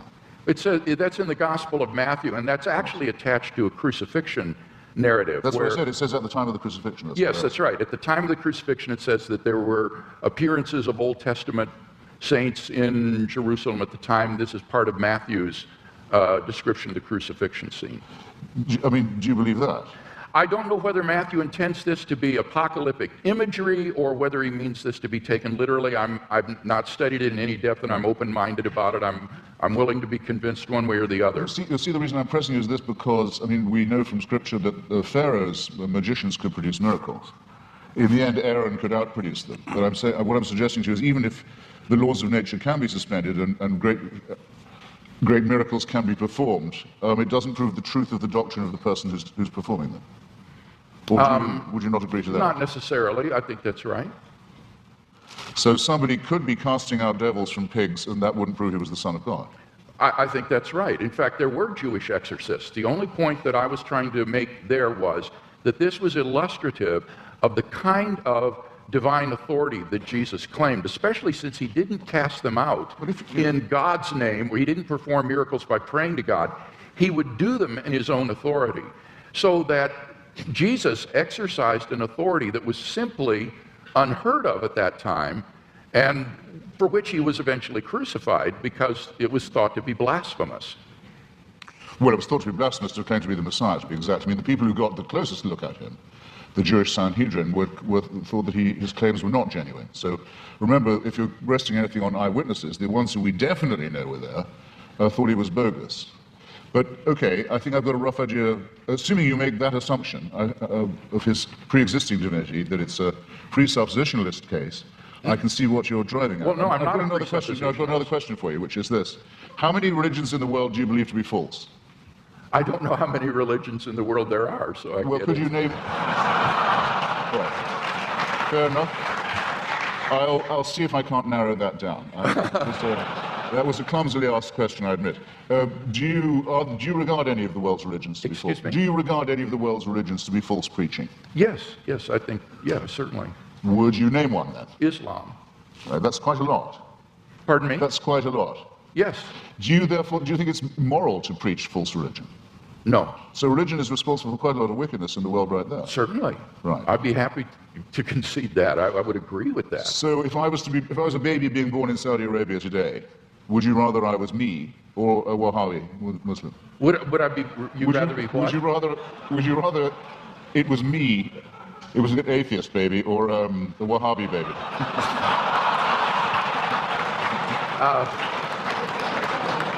I don't have any preference as to whether you would. Very good. As bad as that. Okay. Are there any? Sorry, I've only got a few seconds. It's a serious question. I shouldn't squander it. Are there any Christian denominations you regard as false? Certainly. Could I know what they are? Well, I am not a Calvinist, for example. I think that certain tenets of Reformed theology are incorrect. I would be more in the Wesleyan camp myself. But these are differences among brethren. These are not differences on which we need to put one another in some sort of a cage. So within the Christian camp, There's a large diversity of perspectives. I'm sure there are views that I hold that are probably false, but I'm trying my best to get my theology straight, trying to do the best job, but I think all of us would recognize that none of us agree on every point of Christian doctrine, on every dot and tittle. Before Mr. Hitchens succeeds in launching another series of religious wars among Christians, let's get to the responses. 7 minutes are each. Dr. Craig, it is your 7 minutes. Okay.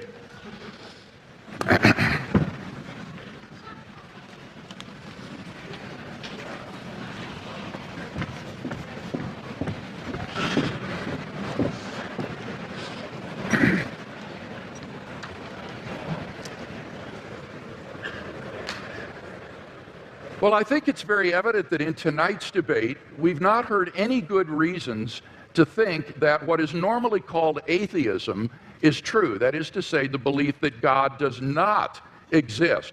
Mr. Hitchens withholds belief in God, but he's unable to give us any argument to think that God does not exist, which is what is called positive atheism. Now, he does mention that the human species has been here for 100,000 years, but I've already responded to that. What's crucial there is not the number of years, it's the population. And only 2% of the population of the earth has existed before Christ. And during that time, God is not indifferent to the lot of those people. Rather, he is preparing humanity, preparing the world for the advent of Christ so that in the fullness of time, Christ would come into the world. And those people who lived apart from Christ, God cared for them as well and provided for them. The Bible says, ever since the creation of the world, God's invisible nature, namely his eternal power and deity, has been clearly perceived in the things that have been made. Paul says that from one man, God made every nation of men, that they should inhabit the whole earth. And he determined the time set for them and the exact places that they should live. He did this so that men would seek him and perhaps reach out for him and find him, for he is not far from each one of us. For in him we live and move and have our being. So that those who lived before Christ were covered by the death of Christ, they were covered by his atoning sacrifice, and God will judge them on the basis of the information that they had in their response to general revelation. Similarly, for those who haven't heard of the gospel yet today, they will be judged on the basis of the information that they do have and how they respond to that. And aren't you glad that you don't have to judge them? You can leave this up to the hands of a just and holy and merciful God who will judge people on the basis of how they respond to the revelation that they do have. So we've not heard any argument tonight that God does not exist. Now, by contrast, I've given 5 arguments to show that Christian theism is true. First, we saw the cosmological argument. Mr. Hitchens has not disagreed with either of the premises of this argument, and so we have good grounds for believing there's a personal creator of the universe. As for the teleological argument, again, he didn't respond to what I said in my last speech with respect to the fine-tuning being well established in science, and that the fact that we're going toward nothingness, as he puts it, is an atheistic assumption, not a Christian assumption, and therefore doesn't do anything to disprove design. Now, what about the moral argument? Here he says that you have to prove that people would behave better if they believed in God. That's not the argument. I hope that's clear to everyone. The argument is that without God as a transcendent foundation for moral values, we're simply lost in socio-cultural relativism. Who are you to judge that the Nazi ethic was wrong? Who are you to judge that the ethic of ancient Hinduism was wrong? Who are you to judge that the Afrikaner apartheid is wrong? This is all just the result of socio-cultural evolution, and there is no transcendent objective standard apart from God, and that's what God delivers for us. Now, Mr. Hitchens says, name one moral action that an unbeliever could not take. Well, that's trivially easy. If God exists, there are all kinds of moral duties that we have that the unbeliever could not recognize. At the panel discussion last week in Dallas, when Mr. Hitchens demanded that someone name such an action, a pastor on the panel immediately piped up, how about tithing? Well, leave it to a pastor to think of that, but clearly, that's an action that only a believer would take. Even more fundamentally, what about the first and greatest commandment? You shall love the Lord your God with all your heart, with all your strength, with all your mind. That is an action that only a believer can take. No unbeliever can discharge even this most fundamental of moral duties. But in any case, all of this is beside the point with respect to the moral argument. The point is that on atheism, there are no moral obligations for anybody to fulfill. In nature, whatever is right, and Mr. Hitchens is unable to provide any sort of objective foundation for moral values. Massimo Pigliucci is a philosopher of biology. This is what he has to say. He says on atheism, there is no such thing as objective morality. Morality in human cultures has evolved, and what is moral for you might not be moral for the guy next door, and certainly is not moral for the guy across the ocean. And what makes you think that your personal morality is the one and everybody else is wrong? What we call homicide or rape, he said, is very, very common among different kinds of animals. Lions, for example, commit infanticide on a regular basis. Now, are these kinds of acts to be condoned? I don't even know what that means because the lion doesn't understand what morality is. Morality, he says, is an invention of human beings. It's just a convention that human beings have adopted to live together, but it has no objectivity. And that's what I offer Mr. Hitchens tonight, is a solid, transcendent foundation for the moral values that I think he so desperately wants to affirm. What about the resurrection of Jesus? Here he misunderstood N.T. Wright's argument. N.T. Wright's argument is not that the success of Christianity means that it's true. That would apply to Islam and Mormonism. Rather, N.T. Wright's argument is that the origin of the disciples' belief that God had raised Jesus from the dead is so un-Jewish, it is so uncharacteristic, that you have to explain what would bring them to adopt so radical a mutation of Jewish belief as belief in a dying Messiah and a rising Messiah. And he says the only thing he can think of that would explain this is the empty tomb and the post-mortem appearances of Jesus. And that's why Wright concludes that these have a certainty that is comparable to the fall of Jerusalem in AD 70. So you've got to get the argument right if you're going to deal with it. And in fact, I think the only explanation of these facts is the one the disciples gave, that God raised Jesus from the dead. Finally, the immediate experience of God has remained untouched. God is real to me, and unless I'm delusional, I'm perfectly within my rational rights to believe in God on the basis of this experience, just as I believe in the reality of the external world or the reality of the past on the basis of my experience. So I think in sum we've got 5 good reasons for believing that Christianity is true, no reason to think atheism is true, and therefore I think Christianity is clearly the more rational worldview.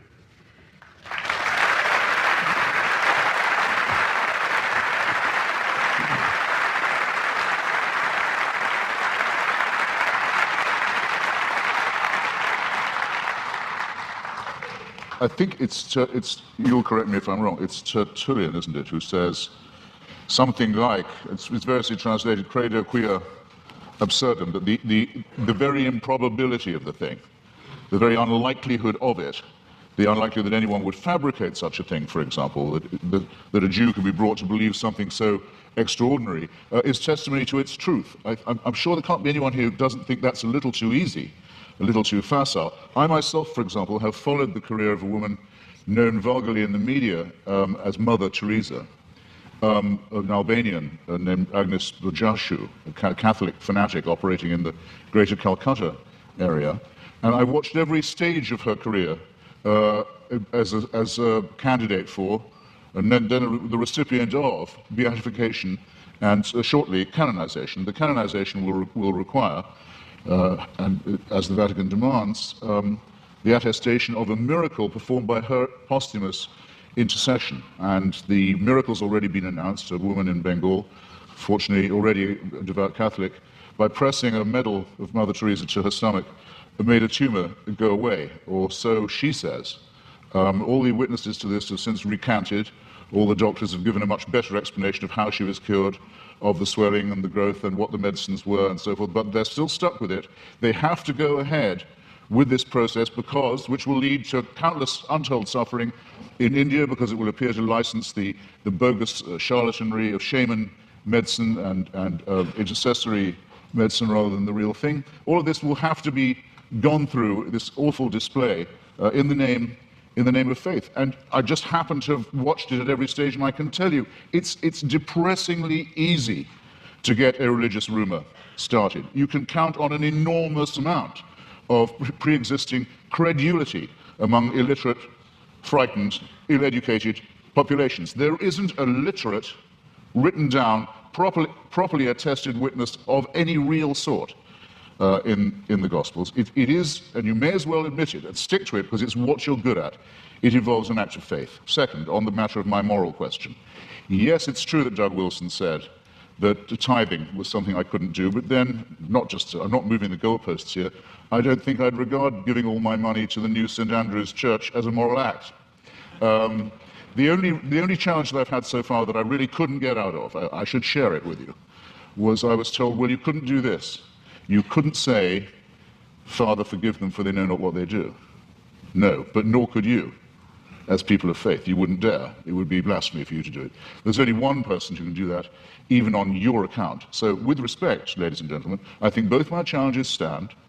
It hasn't been shown that I couldn't be a moral person despite my unbelief, and it has certainly not been demonstrated that unbelief will guarantee you against, the belief will, I'll say it again, that unbelief will ensure you against wickedness. You mentioned things like apartheid and Nazism. Well, let me just run it by you. Partly this often comes up because people say, what about the crimes and wickednesses of the secular world? The apartheid system in South Africa was actually a creation of the Dutch Reformed Church. It was justified theologically as the giving of a promised land to one Christian religious tribe, in which everyone else was supposed to be hewers of wood and drawers of water. It wasn't until the Dutch Reformed Church, under pressure, agreed to drop their racist preachments of many years that the apartheid system could be dismantled. The dictatorship in Greece in 1967 to 74 was proclaimed by the Greek Orthodox Church as a Greece for Christian Greeks.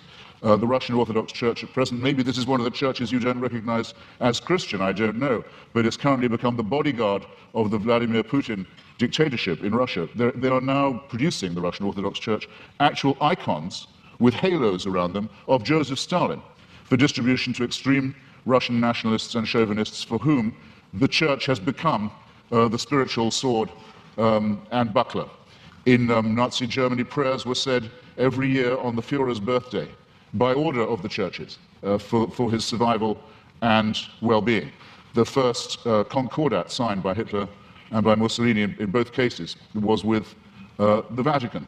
If you take out the words fascist from any account of the 1920s and 30s, any reputable historical account, and you insert the words Christian right wing or actually Catholic right wing, you don't have to change a word of the rest of the sentence. And the third member of the Axis, the Japanese Empire, was led by someone who actually claimed he was himself a god, and to whom everyone in Japan was a serf, and had to admit his godhead and divinity. And it was said to all of them, where would we know without the emperor? How would we know what to do?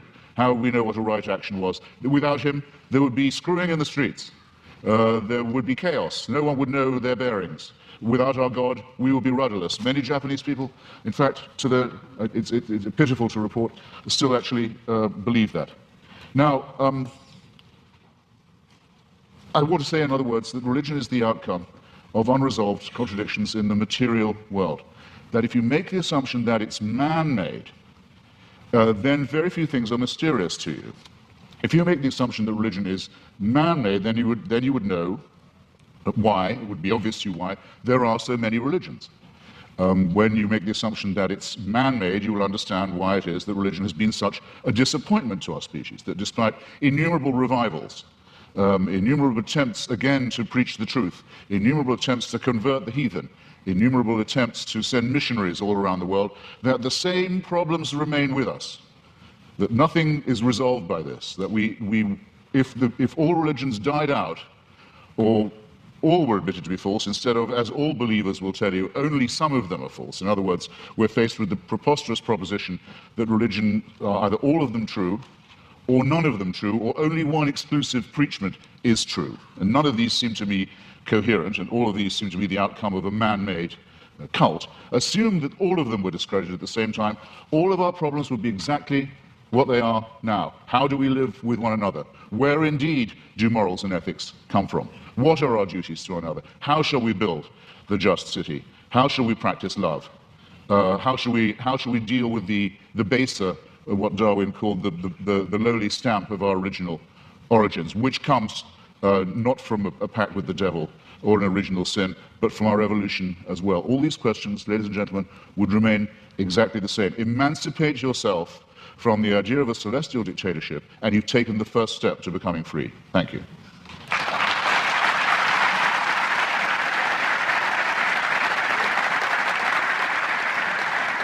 Dr. Craig, your closing argument, 5 minutes.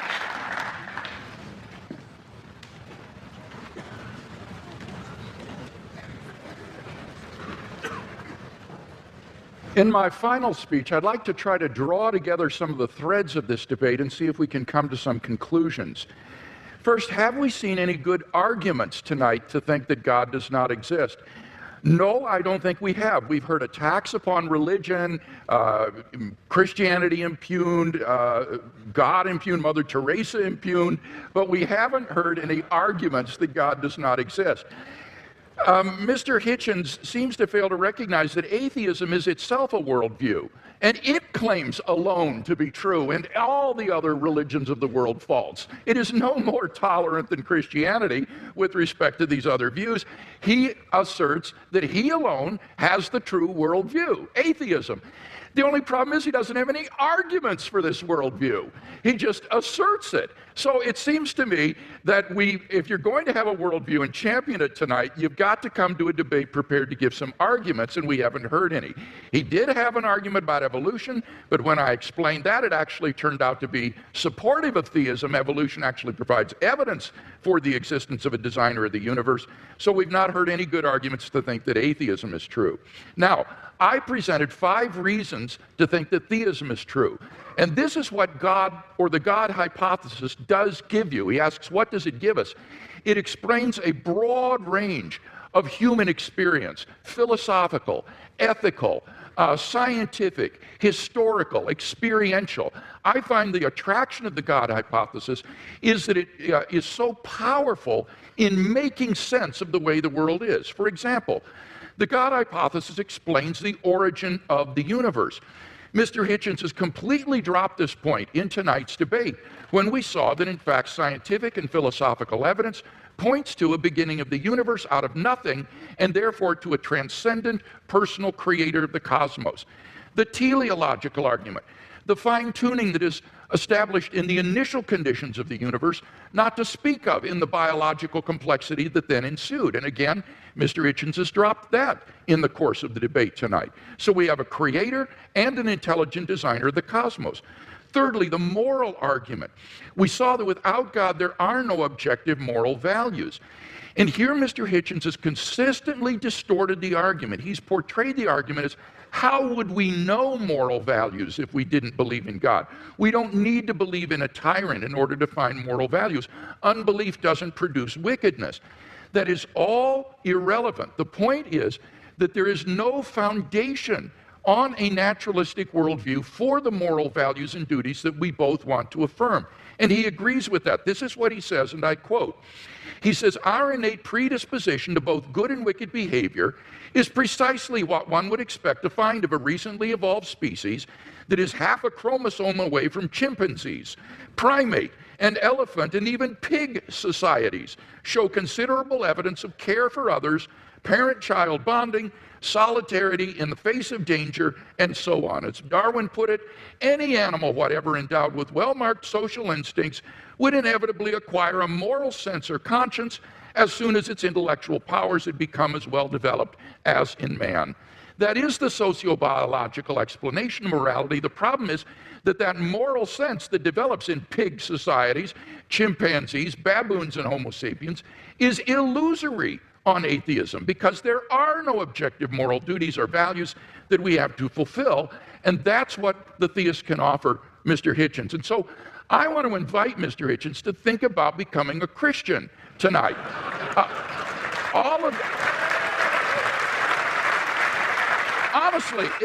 Honestly, if he is a man of goodwill who will follow the evidence where it leads, all of the evidence tonight has been on one side of the scale. And he wants to affirm objective moral values, so why not adopt theism? The resurrection of Jesus has gone unrefuted. The argument is not that it's too improbable to be false. The argument is that you need a historically sufficient explanation to explain why the disciples came to believe this. And there isn't one apart from the empty tomb and appearances. It's not a matter of rumor because the empty tomb was public knowledge in Jerusalem. It would be impossible for Christianity to flourish in Jerusalem in the face of an occupied tomb. Finally, the immediate experience of God. If there's anybody watching or listening to the debate tonight who hasn't found God in a personal experiential way, then I want to invite you as well to think about becoming a Christian. I became a Christian as a junior in high school, and it changed my entire life. And I believe that if you'll look into it honestly with an open mind and an open heart, that it can change your life as well.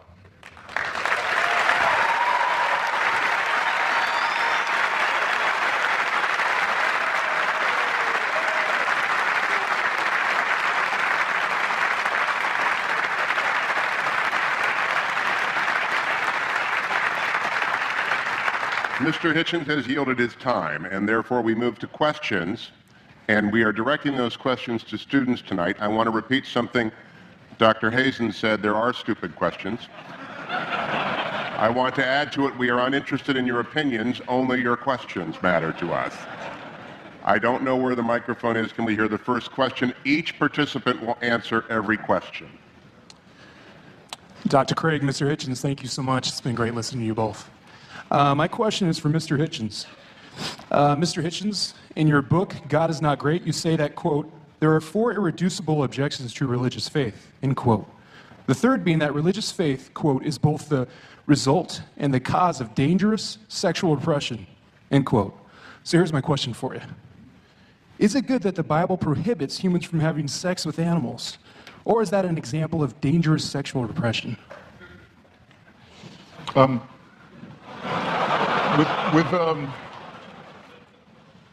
The allusion I was making was not to the man-made in the ordinary sense nature of religion, that you can tell from studying some of its codes that it's humans that are inventing it. That's why so many of the injunctions in the Old Testament are, as you quite rightly say, concerned with agriculture, shall we put it delicately.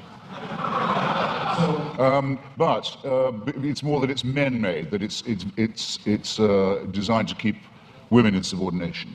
But could you answer the question? Do you think the Bible is right to prohibit humans from having sex with animals? I don't know of any good advice about having sex with animals. In favor of it, I mean to say, look, there are things that if people do, incest is one, and cannibalism is another. If you do them, you'll die out. A society that permitted it would. There were societies in New Guinea that did practice cannibalism, and there's a terrible disease that you get called kuru if you do it, and it seems to me, it's if you like, there are some rules that are self-enforcing. That's not what when I was talking about sexual repression, I was talking about the enormous number of prohibitions on sex between men and women, and on the evident fear of female sexuality, and the superstitious dread, for example, of female menstrual blood, things of this kind. Dr. Craig, your assessment of that question and answer. Well, I think the question illustrates that apart from God, whatever is in nature is right. There is no thing barred in nature if there is no sort of objective moral code. So the question is a good one because it illustrates that here is a guideline for sexual expression that is very good for human beings and not something that's meant to be repressive or harmful to human beings. In fact, the studies I've seen says that religious people have more fun with sex than people who are not religious. And it's actually shows that they are more sexually satisfied in marriage and so forth. So I think the question makes a good point. I think I have to have another bite of this.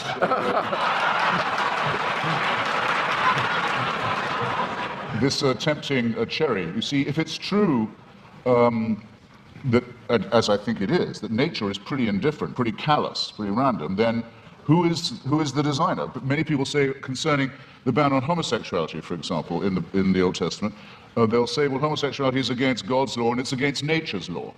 Well, in that case, why does nature see to it that so many people are born homosexual? Or, if you want to rephrase it, why does God have so many of his children preferring sex with their own gender? It doesn't help. It doesn't, in clarifying and elucidating this, it doesn't help to assume a supernatural authority. Whereas, if you look at the reasons given by Maimonides and the other sages for the practice of circumcision, it is precisely to dull and to blunt the sensation of an organ which I don't think even, well, I'll leave it there. Our next question. It's explicitly designed, in other words, to reduce sexual pleasure, make it more of a painful duty than a celebration. Well, you asked for it. I don't want to misrepresent myself. I was a student here and graduated.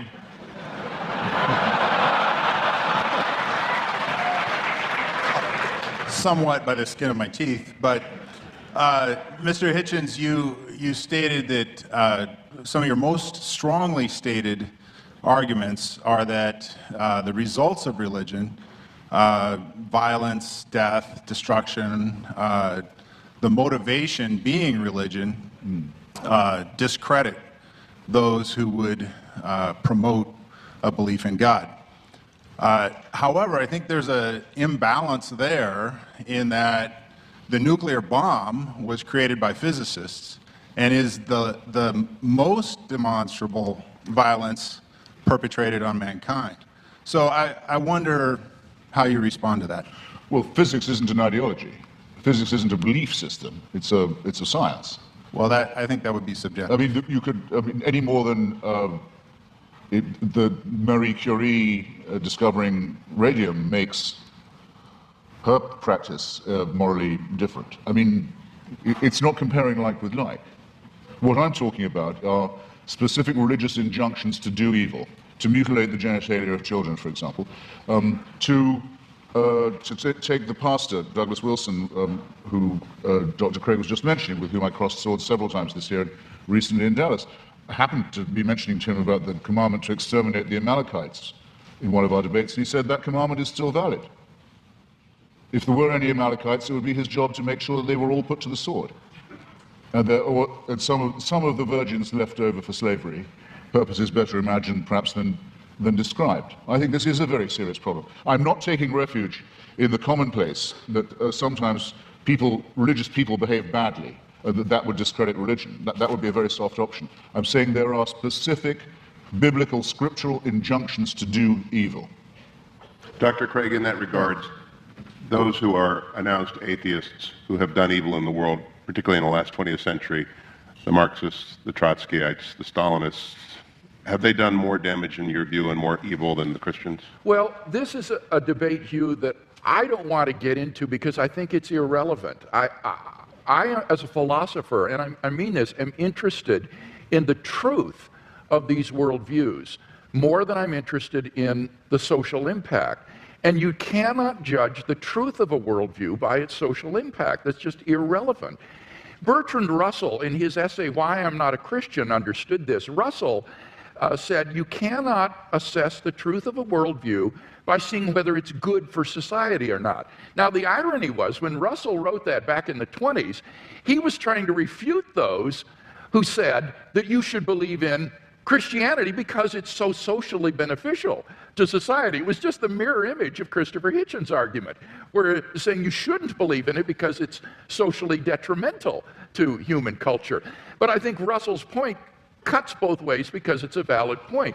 You can't assess the truth of a worldview by arguing about its cultural and social impact. There are true ideas that may have had negative social impact, and therefore we have to deal with the truth of these, the arguments for and against them, and not get into arguments about has Marxism or Chinese communism been responsible for more deaths than theism in the 20th century. No, I completely concur with what you say there. I mean, I just wanted to say that I think that those commandments are injunctions to do evil, but I would much prefer to say that the tribe that thought it was hearing these instructions from God to kill all of its rivals, exterminate all its rivals for the Holy Land, might possibly have had, I think it's overwhelmingly probable it did have, a need to seek and claim divine approval for the war of greedy extermination, annexation, and racist conquest that it was going to undertake anyway. In other words, I don't think there was an authority issuing that commandment, whether it was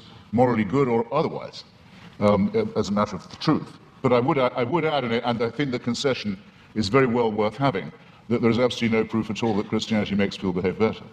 And wait a minute, I didn't concede Even though that. that's What I irrelevant said, I to wasn't its going to argue that because it's irrelevant, but by no means did I concede that.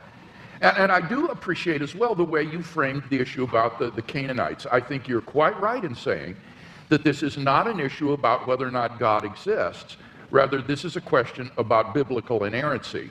Did these ancient Israelites get it right in thinking that God had commanded them to do these things, or did they, in their nationalistic fervor, think God is on our side and do something which, in fact, they weren't commanded to do by God? So that this isn't an issue between atheism and theism. This is an issue about biblical inspiration and inerrancy, and that's an important issue, but it's not one that is on the floor tonight.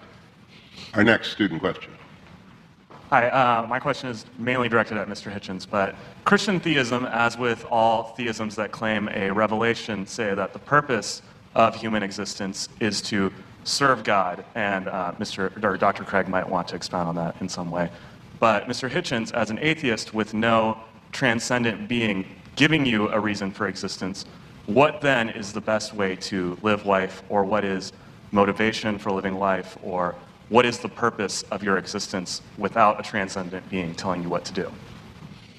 Well, I find it, you see, this is where I find it hard to accept the grammar of your question. It's as if I was only willing to concede supernatural, you want to say transcendent, I want to say supernatural, then my life would have purpose. I think that's a complete non sequitur. To me, at any rate, I'll have to just make the confession. This is as real to me, subjectively, as any William Jamesian apprehension of the divine. I don't get your point at all. Dr. Craig, one of the written questions says, and I think it is consistent with the question from the audience, you have written that life without God is absurd, but I know unbelievers who are living fulfilling moral lives. In what way is their life absurd? Okay, let me respond to that and to the question here that was asked. I would say that the purpose of life for which God has created us is not to serve God. Remember, Jesus said, I have not called you servants, I have called you friends. And I think the Westminster Confession gets it right when it says the purpose of human existence is to glorify God and enjoy Him forever. God is the fulfillment of human existence. It is in fellowship eternally with God, the source of infinite goodness and love, that the true fulfillment of human existence and freedom is to be found. Now, when I say that apart from theism, life is meaningless, I mean objectively meaningless. This is the same distinction that we're talking about with regard to moral values. I'm saying that on atheism, there is no objective purpose for human existence. As Mr. Hitchens recognizes, eventually the universe will grow cold, dilute, dark, and dead as it runs down toward maximum entropy and heat death, and all human existence and life will be extinguished on an atheistic view of the future of the universe. There is no purpose for which the universe exists. The litter of a dead universe will just expand into the endless darkness forever, a universe in ruins. Now, of course, one can still live one's life as an illusion, thinking, well, the purpose of life is to, say, hit 40 home runs and steal 40 bases every year, in the major leagues, and you draw the meaning of your existence from that. But that's not really the meaning of your existence. That's just a subjective illusion. In fact, your existence on atheism is objectively meaningless. So that's the distinction that I was making. Again, it's between objective and mere subjective illusion. Well, I think it has it exactly the wrong way around. You see, as I was beginning to say earlier, we didn't have time in the question period.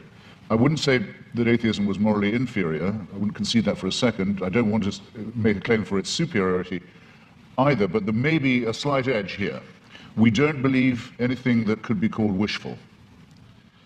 In other words, we don't particularly welcome the idea of the annihilation either of ourselves as individuals, that the party will go on and will have left and we're not coming back, or of the entropic heat death of the universe. We don't like the idea, but there's a good deal of evidence to suggest that that is what's going to happen.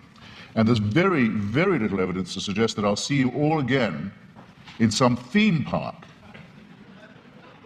One nice and one nasty experience. There's absolutely no evidence for that at all. So I'm willing to accept, on the evidence, conclusions that may be unwelcome to me. I'm sorry if I sound as if I'm spelling that out, but I will. Now, you want to know what makes my life meaningful? Generally speaking, it's been struggling myself to be free, and if I can say it without immodesty, Mr. Hewitt kindly said it for me, too flatteringly beforehand, but trying to help others to be free too. That's what's given a lot of meaning to my life, and does still, the solidarity with those who want to be as free as I am, partly by luck and partly by my own efforts and the efforts of others. Well, one obstacle to liberty, and that's why I mentioned it, and gave so many examples of it in history and in the present day, is the poisonous role played by fellow primates of mine who think they can tell me what to do in the name of God because God's told them that they have this power. So that's one thing I'd like to be shot of right here in the here and now. And my suspicion is, if you really ask the religious, where do they want power? And what's the world they care about? The next one or this one? It'll be this one every time, because they too know perfectly well that this is the only life we've got. Yeah, I don't think that's true. It seems to me that on the basis of the resurrection of Jesus, that we have grounds for the hope of immortality. This is the foundation upon which the Christian hope is predicated. So again, it gets back to whether or not one has good grounds for thinking that Jesus was who he claimed to be and that God raised him from the dead. Because if he did, then there is hope of immortality. But then I return your question to me, I return it to you in a different form. If there's going to be a resurrection, an ingathering, if in the end all injustices will be cancelled, all tears dried, all the other promises kept, then why do you care what happens in this brief veil of tears? Why do the churches want power in the here and now? Why do they want to legislate for things like abortion or sexuality or morality? Why bother? I mean, isn't it just as much the case, as Dostoevsky says about atheism, that without God all things are possible, that with God all things are thinkable too? Not at all. As Dostoevsky said, if there is no immortality, all things are permitted, he said, because it all ends up the same, it all comes out in the wash the same. But if there is a God who exists, who loves human beings and has created them in his image and endowed them with intrinsic moral value and unalienable rights, then you have every reason to treasure other persons as ends in themselves. And the desire of pro-life persons to champion the lives of the unborn or the lives of the dying isn't a power grab, Mr. Hitchens. It's because they genuinely care about the lives of innocent human beings that they believe are being wantonly destroyed. So it's a very positive motivation.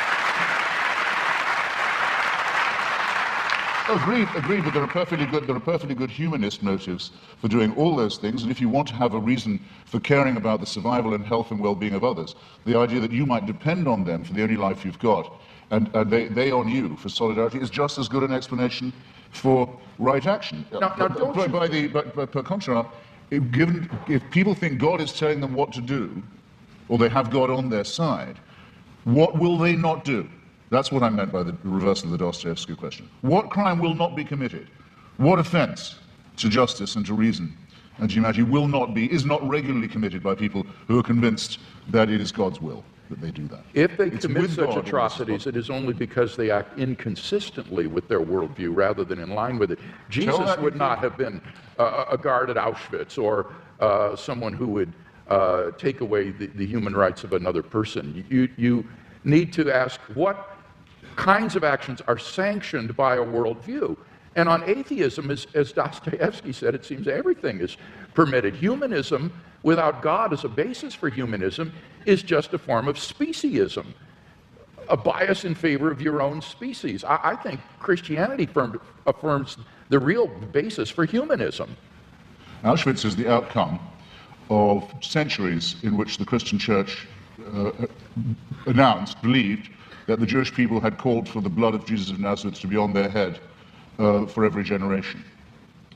It's only in one verse in the Bible, I know, but it happens to be the verse the church picked up on. I don't say Jesus would have been a god there, that's not the point. The point is that this is not an aberration of religion, it is a scriptural injunction, as is the one to kill the Amalekites, as is the one to mutilate the genitals of children. The issue is, would Jesus have been a guard at Auschwitz? Because insofar as people who claim to be his followers were guards at Auschwitz, they were acting inconsistently and in defiance of the ethic of Jesus of Nazareth. Well, you should tell that to the Vatican. I mean, we know Paul Johnson, in his very friendly history of Christianity, says that up to 50 to 60% of the Waffen-SS were practicing, confessing Catholics in good standing. No one was ever threatened with discipline by the church, with excommunication, for example, for taking part in the final solution. The only Nazi ever excommunicated by the church was Joseph Goebbels, and if you like, I'll tell you why. To the student. His wife was a divorced Protestant. Who's going to tell us anyway? Excuse me, Christianity does have some standards. Next student. Hi, I'd just like to thank both of you guys for being here. And in the interest of fairness, I know I'm playing devil's advocate here, pun intended, but I think since almost all of the questions are going to be directed towards Mr. Hitchens, I think we should have one for Dr. Craig. They're all for both of us.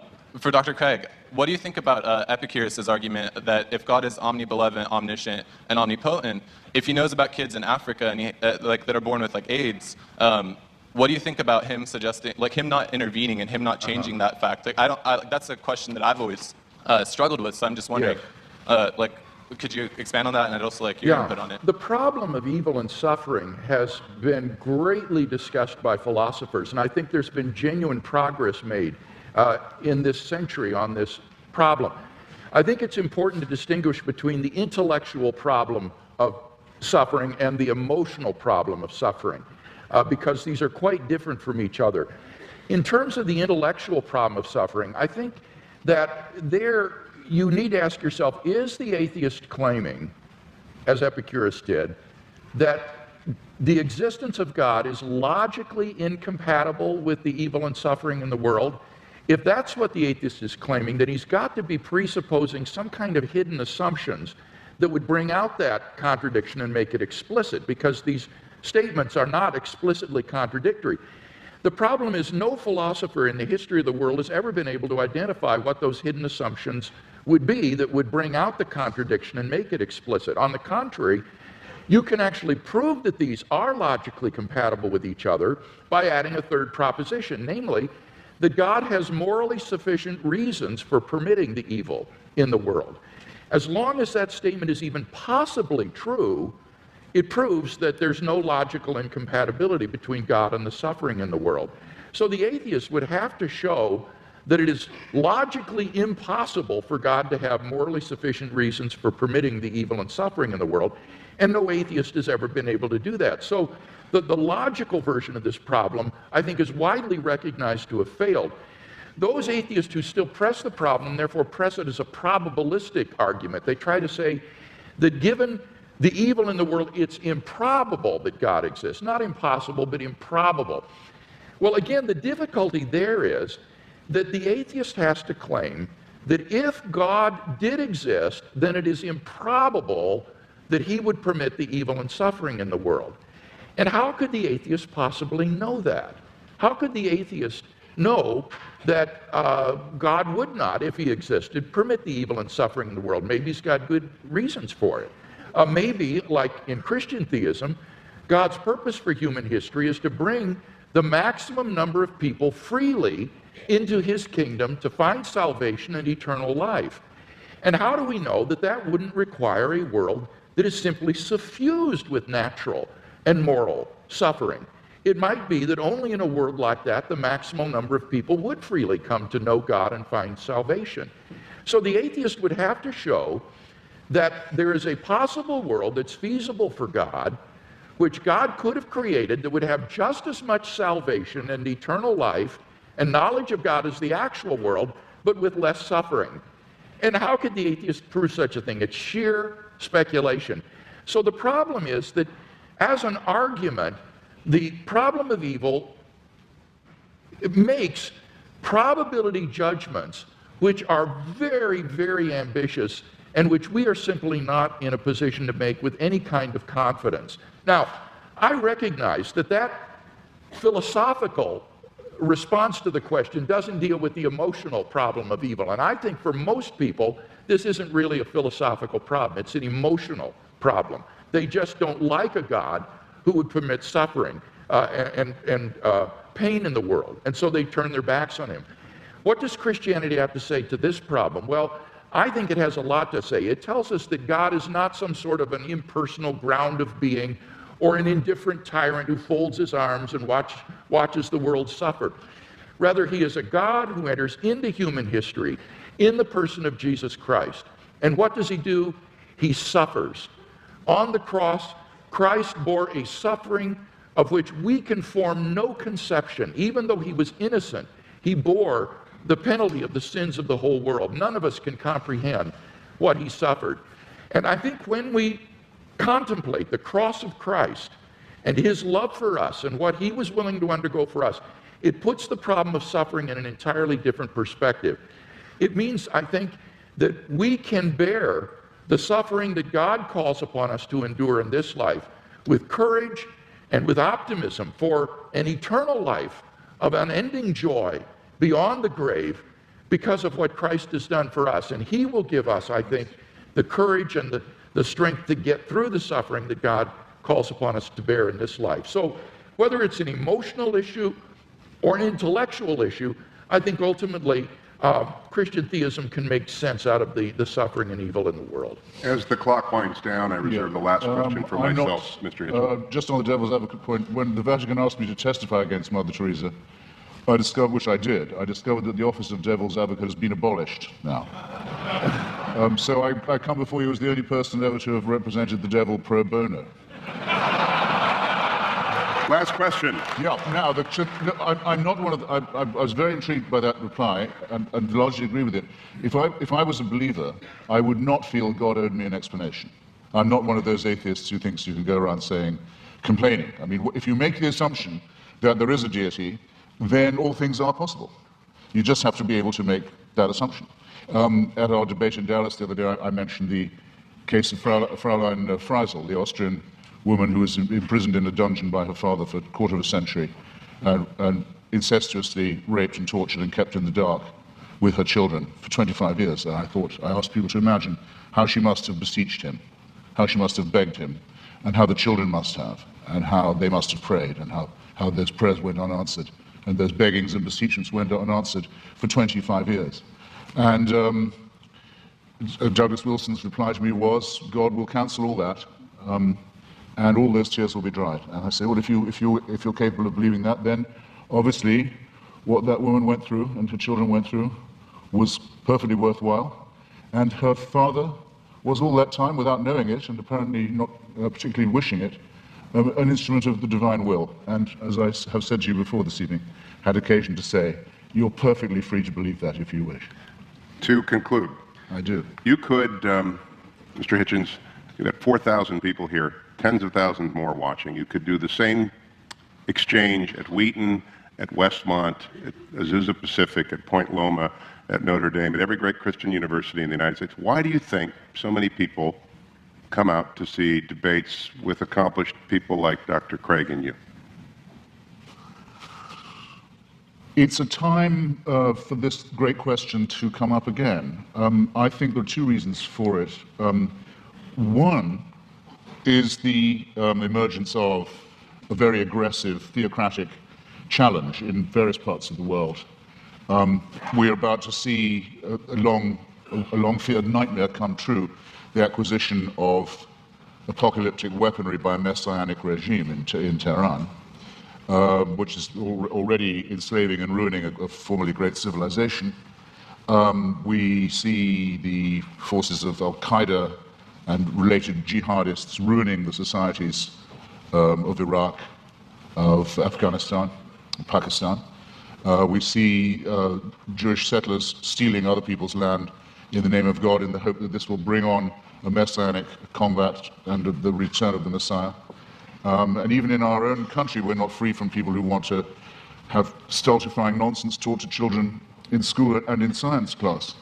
So there's that. It's in the news all the time. And then there's the existence of a very small group, of which I'm very proud to be a part, that says it's time to take a stand against theocratic bullying and is willing to go anywhere to debate these matters and put these great questions to the proof. So, and thank you for giving me the chance. Yeah,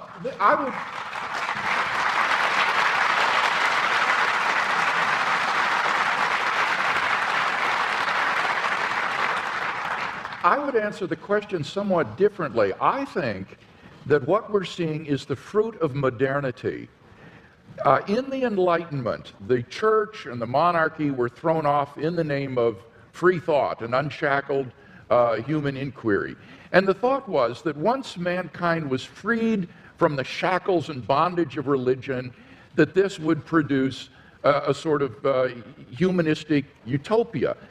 And instead, I think what we've come to see is that the fruit of the naturalistic worldview is that mankind is reduced to meaninglessness, valuelessness, and purposelessness. And that therefore the question of God's existence has become all the more poignant in our age because we're beginning to question, I think, the fruit of modernity and questioning scientific naturalism. I'm privileged to be part of a revolution in Christian philosophy that has been going on over the last half century that has literally transformed the face of Anglo-American philosophy. As the scientific, naturalistic, atheistic worldview has been challenged in the name of reason and philosophy, and the theistic worldview reasserted. And I believe that we're seeing a tremendous groundswell of interest among lay people as this revolution is beginning to filter down to the man in the street. So I would see us as beginning to question the assumptions of modernity and the bitter fruits of modernity that have been so evident in the 20th century. And I'm hoping that this will lead to a tremendous renaissance in Christian thinking and Christian faith. To wrap up, then,